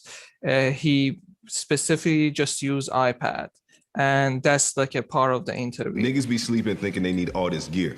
You created one of your most beloved songs, Raid, on a portable turntable, a tape deck, and an SP303. For a bandana, it's alleged that you made all the beats on an iPad. One, is that true? Yeah, the last 7, 8 years, everything been iPad. On an iPad. Yeah, So yeah, it's really interesting that we actually going towards like mobile first solution for even music production because of the convenience. And I'm gonna skip through some basically charts that I had for sales, but basically the future that I'm seeing is a connectivity between like producers and sound designers using like very low latency solutions, as well as tracking piece of art like creation using like blockchain technology, where you can identify which artist you basically created some elements of the song, so they can get credit. And even after they sampled from, they can still get credit. And so when I had these things in my mind, I never thought that I should actually make my combination project based on this. But when I talked to Professor Wilson, which he was my mentor during the whole semester, well, during the whole entire academic year, my time that I was in CD Tech, but also in this combination project. He mentioned that I should try to make just a small synthesizer in JavaScript and experiment with web audio API. And so that's what I feel like, okay, these are really connected, and maybe I should just start with this and expand my basically go towards my mission with that project. And so what I was thinking is that I should make sure like it's really fast, although JavaScript is really type safe language, and it's not really preferable for a lot of people that are making like VSTs and DAWs. And they usually use C++ for memory management, but JavaScript actually has a great built-in library called Open Audio API that manages really good for like synthesis, for sound synthesis and sampling. And so I wanted to basically have it just with JavaScript, and because I really didn't want to add even additional burden to the software. In addition, I really wanted to make sure that it's accessible to anyone. So doesn't matter if they have keyboard or basically mouse or mobile phone or tablet or whatever, they can actually operate on that. And as well, it has a good future upon it. So I can actually, it's this just a building block, and later on I can actually develop it in something further.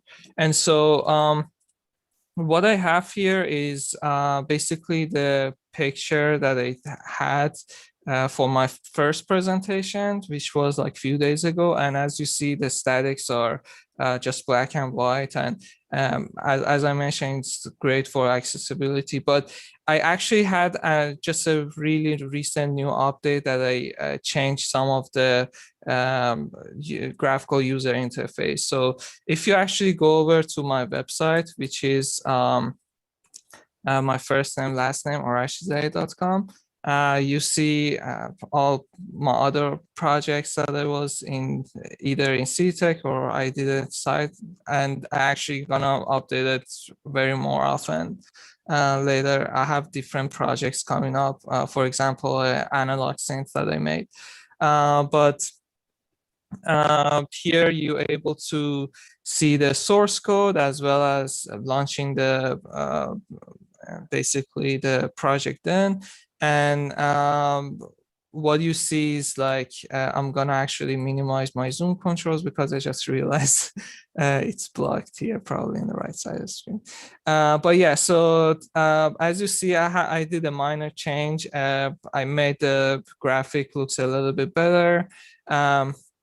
Also, what I did was I made it really fluent for any design. So for example, here I have it on a Windows machine, and I have the controls that Chrome and basically Windows offers me too. But if I actually go ahead and share my Ubuntu basically visual desktop, you see that the controls are completely different, and it's native to the platform. And so if black screen, is it black screen? Yes. You don't see the content? Okay, so well, I just wanted to prove my point that you can actually go ahead and go to the URL, and either if it's Android, iOS, or Safari, or any type of OS, you get the native graphical user interface. But sorry for that. Anyway, we have here the 16-step sequencer that you're able to change the BPM of the sound, or beat per minute.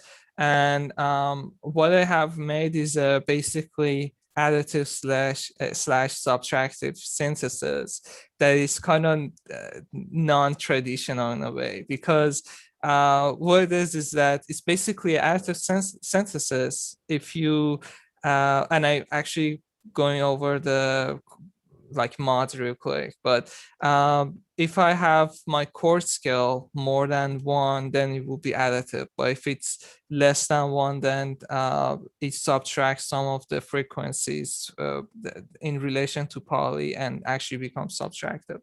But back in like mods, poly basically enables you to play different notes, the amount of notes that is user defined, with basically in correlation to chord scale. And what chord scale is this? Basically a equal tempered of notes of a poly in a relationship with the number that we given. For example, if it's 1, doesn't matter if it's 100 polys or if it's 1 poly, it sounds the same because they just playing 1 note. But if it's 1.5, that means, and if I have like poly to 2, set to 2, then this C4, basically when I play C4, it plays C4 and G4. So it's like a half octave.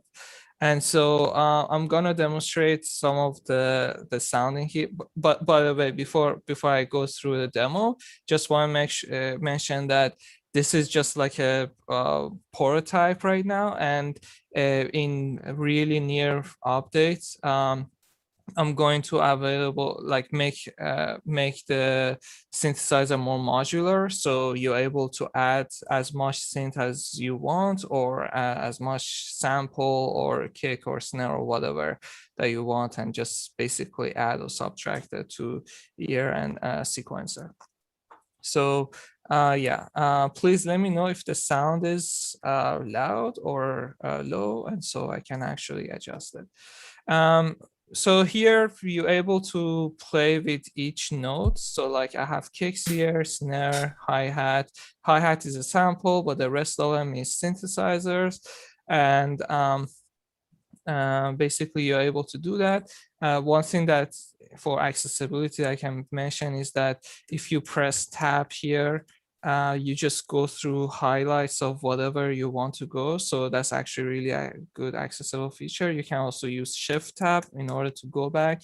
And so for people who are in special needs, they actually have some certain instrument that they can navigate through this easily. We can actually play with keyboard. For example, Z is mapped to kick, C is mapped to hi-hat, and A is mapped to C4. And it's on, it covers 1.5 octave.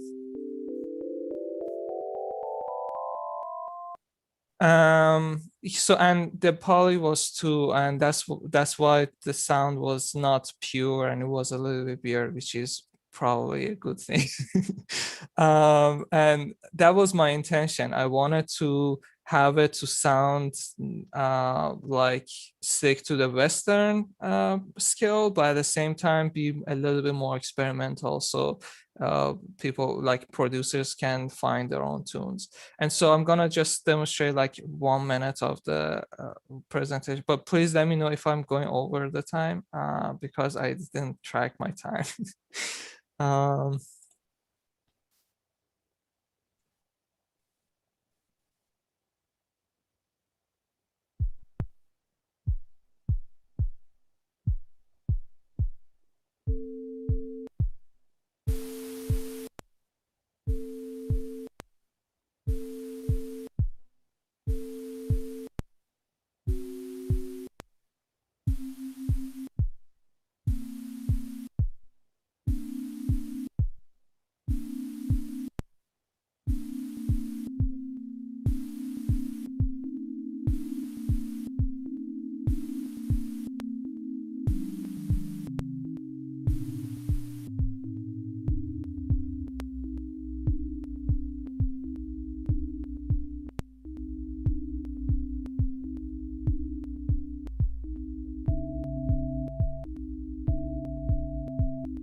Yeah, so that was a demo, but I mean, I found myself to just play with this piece of synth that I made for like hours, and I forget that I have to do coding. But yeah, please. Arash, I'm sorry, can I interrupt you for a second? Go ahead. I was going to ask you this in the question and answer session, but you'll probably have stopped sharing by then. So I thought maybe I would ask you now while you have the synthesizer open. Yes, please. So since the chord scale creates a note, it adds a bunch of sine waves or other types of waves together based on the same ratio between pairs of notes. We could play one note that is the entire 12-note scale, like you're mashing your hands on the keyboard, right? So if we go to 0. For chord scale, if you use like 1.059, which is the 12th root of 2, and then can you do a poly of 12? Will it actually handle that? And then just instead of triangle wave, do a sine wave, and then just play like C4. hear what it sounds. Interesting. Maybe 1.15, I believe. Not sure. It should be, yeah, it should be 1.0. It should be 1.059. 1.059. Yeah.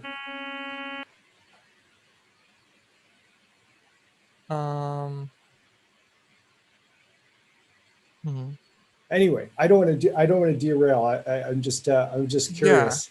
Because 1.059 is really close to the fundamental, like so note. So if Yeah, it's so two, it would be a C sharp above the C, and then the next one would be a D, and then a D sharp. So like I say, it would be like if you played sine waves, corresponding to just like pressing your hand down on the keyboard.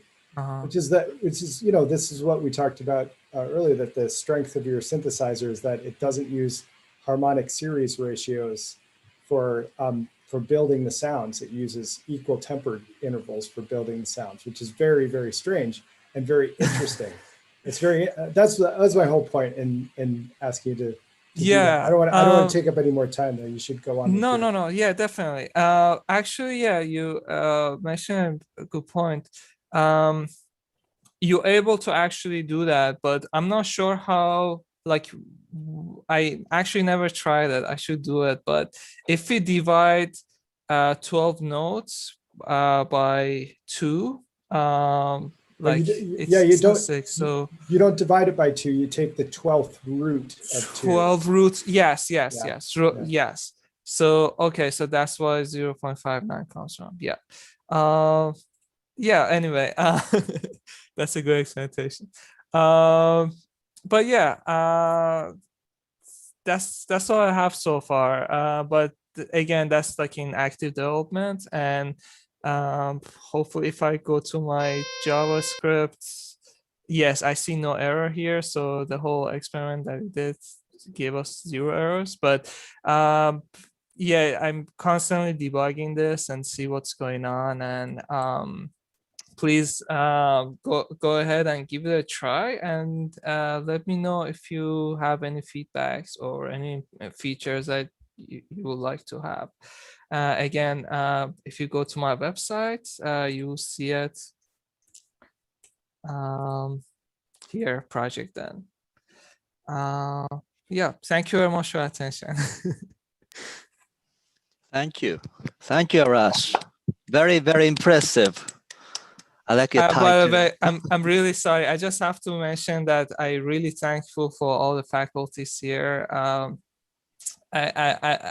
I mean, Professor Wilson just was a huge help for me to get to this project, but I mean, other faculties as well, such as Professor Bercoy, Professor D'Agostino, or I don't want to miss anyone, but it was just such a great pleasure to be your student and just learn from each of you. So thank you very much. And I should mention, I can't really take much credit for the technical details of your project, because we really, on our conversations, we really only talked about high level things, and Arash pretty much implemented this 100% on his own. So I take almost no credit. Wow, so no credit for Professor Wilson, but no, he's just being modest. Any comments or questions? Just one other thing, I think you just said you were messing with the synthesizer and you kind of got lost and forgot that you need to like do coding and stuff. That's the sign of like absolute passion. I remember, it's funny because I remember that when I was in college, we had a modular Moog synthesizer, all the patch cords and everything. And I remember being up there like late at night, like the first time I got it plugged up and had sound come out of it. I was just in there, and then all of a sudden it's like, wow, it's like 1 o'clock in the morning. Like I gotta go home. So that kind of passion is what, and this is true for everybody. I think everybody we've seen has been driven. I know Sandra, who's coming up, has this. They're really driven by passion, and that is, you can't teach that, and that's going to take you very far. So congratulations. Absolutely. Thank you. 100% passion. I was playing with it just now, just a little bit. I would love a release function on that, on the synth there. But yeah, ADSR. I think this is going in a brilliant direction, and I can see where it's going. That's kudos to thinking about people with special needs, and using it with your keyboard. It's really cool. Yeah, it looks like you continue to think about everything and keep upgrading the project. I like the upgrade that you did on the interface. Yeah, you're on your way, man. Amazing. Thank you. I appreciate it. Yeah. Thank you. Congratulations. Thank you. Great. Thank you. Rush. Okay, so our last presenter of the day, I know her as Sandra Patricia, but now we call her Sandra. Let's welcome Sandra. Oh, thank you. My name is Sandra Patricia Mejias Vega. My combination project is an animatronic character. Let me share the screen.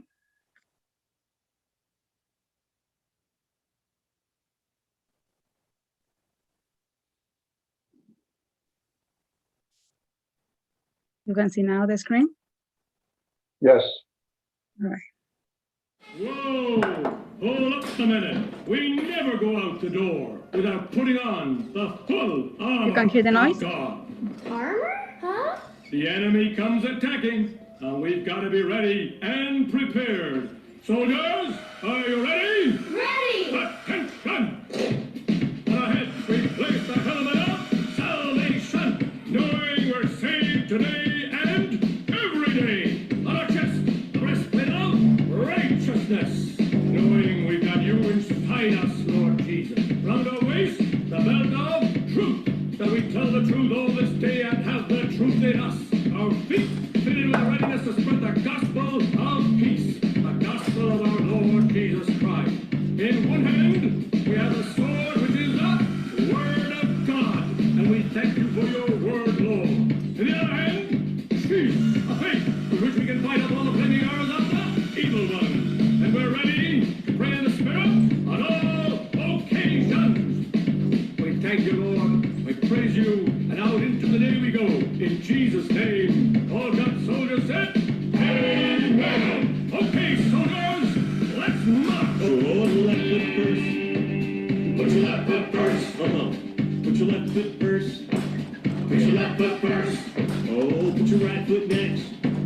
Put your right foot next. Put your right foot next. Put your right foot next. Elbow. And left, right, left, right, left, right, left, right, and left, right, left, right, left, right, left, right, and left, right, left, right, left, right, left, right, and left, right, left, right, left, right, left, right, and cross.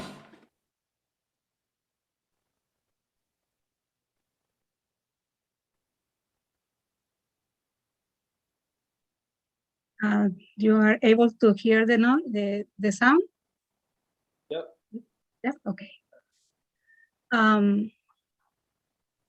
So for my combination, I did a, let me share the screen. We will make certain that it.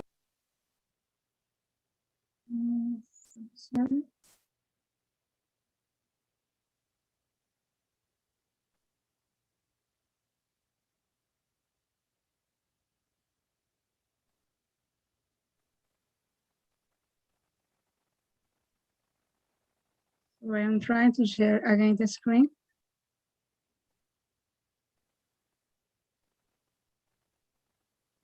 Okay.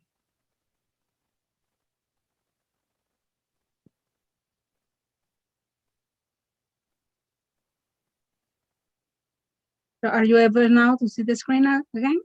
Yes. Yes, okay. So for my combination, I did an animatronic character, named Mr. J.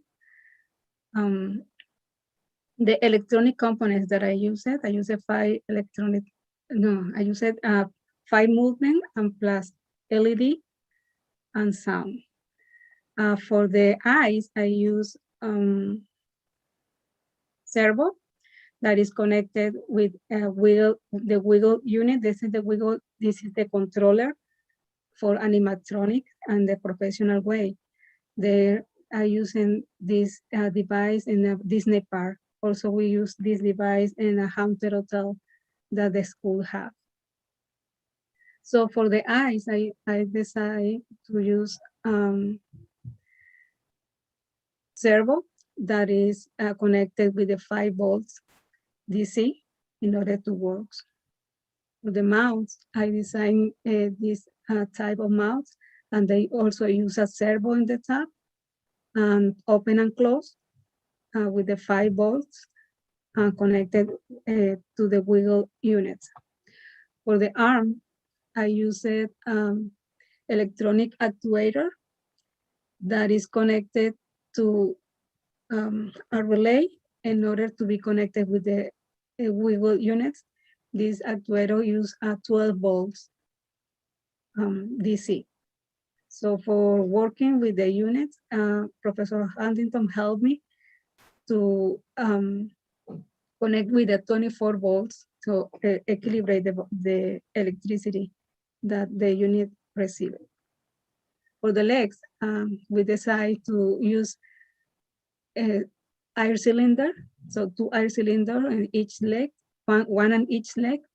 The way the pigs work, they use the valve, they use the compressor that provide the air to the legs. And for in the electricity, the valves are connected to the relay boxes, and it is connected to the wiggle unit that is there for the controller for the legs. For the LED lights, I used a decoder, so connected. I cut it and and soldering and connected with the decoder. And the decoder they use a 12 volt DC, and it is connected with the wiggle unit through the DMX cable. The 5 pins use the DMX, 3 pins, so I use the adapter to connect these 2 units. The speaker is connected to the computer, and the computer with the wiggle unit. For the circuits, Professor Huntington teach me about the connection. This relay connection is for the electric actuator, and this one, the second one, is for the legs, the air cylinder. Or I connected to 24 volts, and this is connected to the unit. In the left side, this is masterpiece class, and for me it was very important to include it because I understand more about electricity, and I apply knowledge in the electricity class and learning about it through this project. For the connection of the servo, Wiggle company have in the website, they have the manual instruction for how to connect each servo to the unit. And it takes us time, around 3 months or 4 months, to figure out how to connect that one. So we contact the Mr. Mike, that is the president from Wiggle, and he helped us in this area, how to connect the units to the servo, to the servo to the Wiggle units. It's important to mention here that I used servo with the Arduino, and my first project was animatronic eyes, only the eyes. They move left and right, up and down, and I was helped with Professor Macaulay in this area during my class, the in and out. But I will go to the next level, that using, working the eyes with not with Arduino, and the next step in the professional way, using Wiggle units. So this is a relay connection. So they explain how to connect the relay connection to the Wiggle units. This is the cable that I use for the servo, and I connect this had a 9-pin cable that connect they have 4 connections for each servo. So I use only 2, and the other connection for the power, and the other connection is for the wiggle units. Yeah, and this look easy now, but it was very difficult to figure out in the moment. So starting for the projects, as soon as I had the conception idea that I want to do a robot, Professor Macaulay, as my advisor, he started when I started to, recommend. I started with the story. So the story that I designed was a music song. So and the robot will follow the music, and this will be the story. So we started then with the prototypes. A lot of research I did. So the first prototype that he teach me was the arm, and this is the picture in the middle. I don't mention that one in the previous presentation, but I remember now, and I bring that. But it was the last prototype that I did,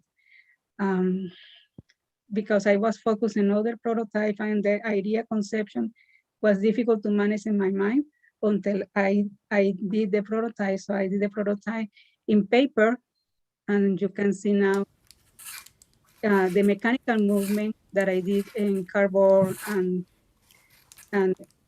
material that is not expensive. And then I did the final product of the arm when I found the right instrument to move the arm up and down.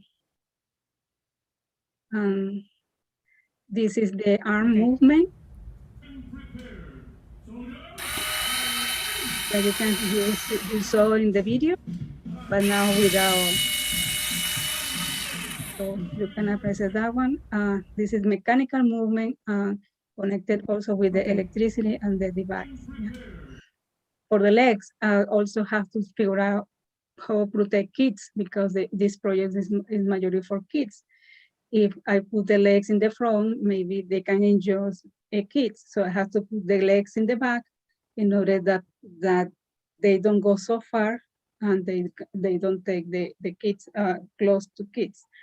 So after many research, I found this design that I use it later for the legs. As you can see now, this is the leg in the left side from me. This is the connection. I made a box connected with two long pieces of wood. That was a recommendation from Professor Macaulay. And you see in the front is the arc cylinder, but in the back is the leg. You see in the middle, you see the picture, how is it connected and how is the position. And when the arc cylinder take it, the leg moves this way. And this is the final product of the leg in the other picture. Now you will see the robots. They have basically 3 boxes. One box in the head that include the mouth, one in the chest, and the other one in the legs. They are connected. They have a stand I create, and I, with the help, I elaborate and soldering with the welding in the back. For the head, this is in the right side. In my side, you're going to see the mechanism. So it had the servo connection, and you see the mechanism that move the eyes left and right. This is the design that I create for these robots. This is the mouth. And they had a master class here from Professor Macaulay explaining or teaching me about the pivot point of the mouse. Also, they are connected with a servo in the top of the mouse, and they go up and down, as you see in the next picture. This is the class from Professor McCollum, so it's very important. Finally, it took me around 1 semester fixing the mouse until I got the final product. And one important thing the professor teach me, he always say, you need to be professional, you need to do things right. So I do myself, and I don't give up, I continue and I continue until the final product. And I want to say thank you. This is the stand that I showed you before. I add an extra base in the front because I have problem with the inclination and the weight of the product. This is the arm. This is the cat drive of the arm. This is the mouth. In the eyes, I try to figure out my dimensions, the eye position, and the eye location and the mouth. So try to be similar, but with a little difference because it's a robot, but I try to do the symmetric. For the legs, I use it, this is the drawing that figure out how the distance or the position of the air cylinder it needs to be. And with the help of Professor McCollum, I finally find the position of the legs in the movement position, how many move have the legs, and with the stroke of 2-inch stroke of the air cylinder. This is my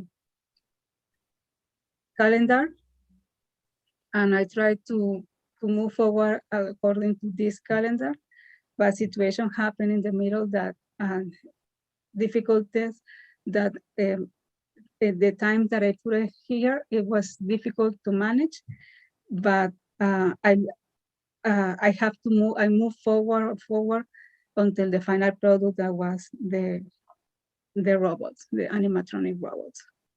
This is the budget.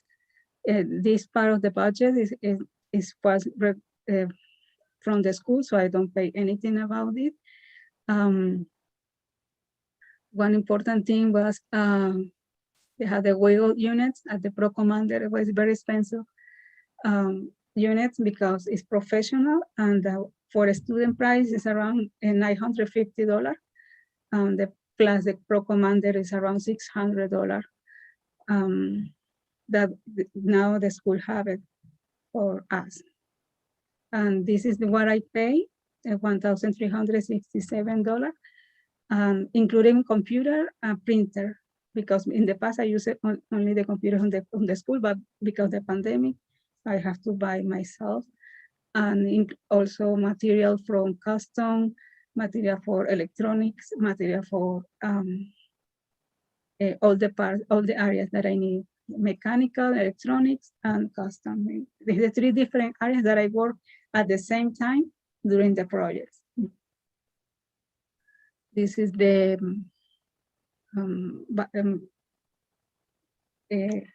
poster. I try to include it here because it's very important for me. So, all the things that aspect, the working area, the project description, and the method that I use it. This is me in working with the animatronics. You're going to see the computer and the program. So the program is very easy to manage with the final product. This is, for me, it's amazing program to continue working with animatronics. Then this is me. This picture is to show you how big is the robots. How big is the robot? It's higher than me. End of my presentation.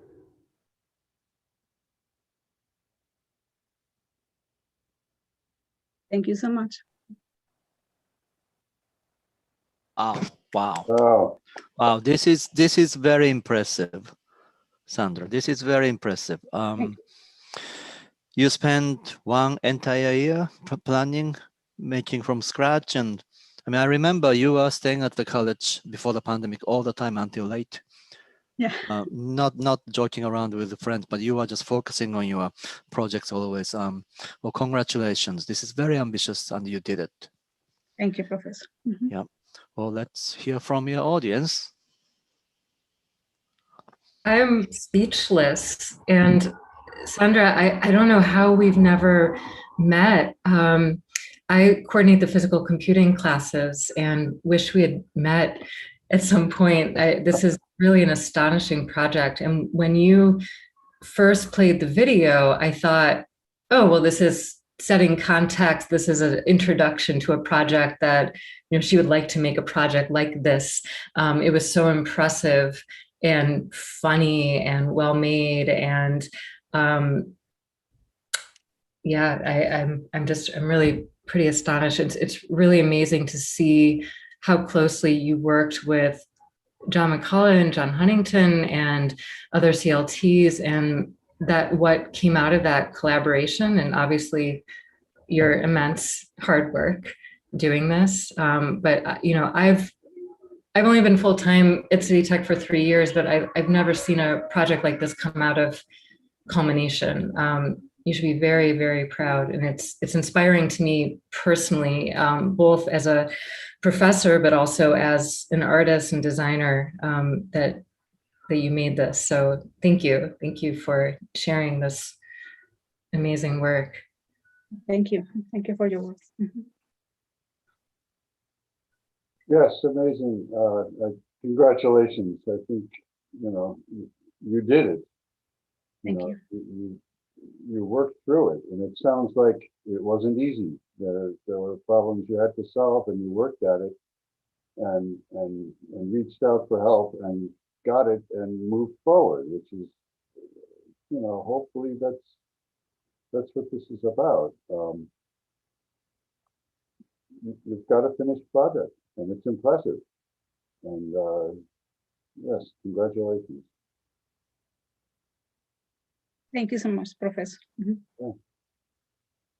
So in my understanding, this should have been a project for like a team of 6 or 7 people, and you did it all by yourself. That itself is just amazing. Thank you. Yeah, I just wanted to say that this is a very ambitious project. I think you did a good job on it, and you learned a lot from doing this project, and really,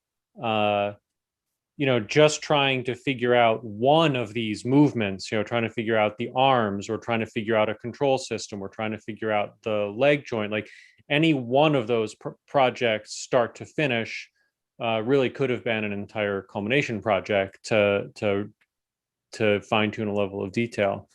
And so I think it was, really bold to do it all at once. And I think even given how much time you spent on it, I know you wish you had more time, because I know there are more things you want to do that we didn't quite have time to really dial in this semester. But still, it's quite a lot of work and very well done. Thank you, Professor. Thank you. Mhm.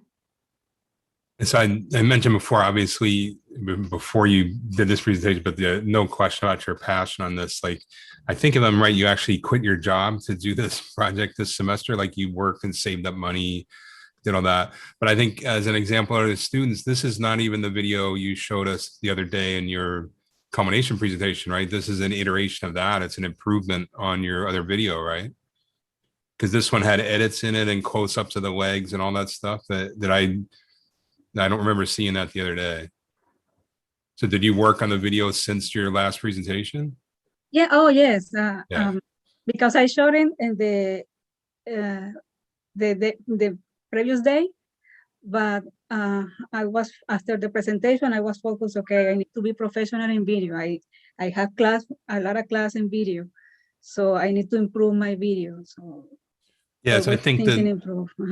Yeah, and I was saying before about like a lot of what we do is sort of problem solving. The other part of it is constantly looking to improve things, and that's what you've done throughout this whole process. So here, like, you showed us a video, I don't know what, 3 days ago or something, and people were like, oh, I think Adam brought up something about the legs or whatever. And then you went in and I don't know if you reshot it, but you had additional footage, cut it together, and now you have an even better video. So I think that process of like constantly not only problem solving, but improving things, again, I think that, yeah, that'll take you very far. So congratulations.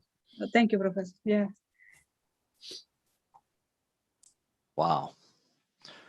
Yeah, Okay. this is, I think I said in the, your original presentation, this is probably the most ambitious project I've seen in 8 years of being here. And yeah, you should feel proud of yourself for accomplishing what you have. That's terrific. Thank you, Professor. Mm-hmm. Yeah. Well, thank you. Collectively, this is the strongest collection of projects I've seen in culmination, and that this is in the middle of a pandemic is really strange. But you all should be very, very proud. These projects are really impressive overall. Yeah, seconded. This is if I had to think back, you're absolutely right. This is one of the best collections of projects I've seen as well. And yeah, it's been really entertaining and educational and everything else. Congratulations to everyone. Yeah, absolutely. It's amazing how collectively it's a fabulous group. It's humbling. Thank you.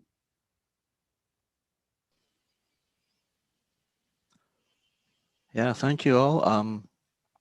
Yeah, I myself didn't expect this much during the pandemic, and this semester alone just is incredible. Okay, so this was the last presenter. Any thoughts and before we conclude? And okay, all right. Well, congratulations to all the presenters today, and also everybody who took this course and completed your project. You did great. Thank you. Thank you. All right. Okay. Thank you. Okay, so next, okay, we need to stop live streaming. Then I think we need to stop this recording and finish the session. Then the faculty, we should meet in 5 minutes for the grading session. It's the same Zoom link. And students, you don't have to come back to that. And all right, well, I hate to say goodbye, but we have to finish right now. For now. Well, congratulations, everybody, and thank you. And thank you for the faculty and staff and everybody. Thank you very much. Thank you.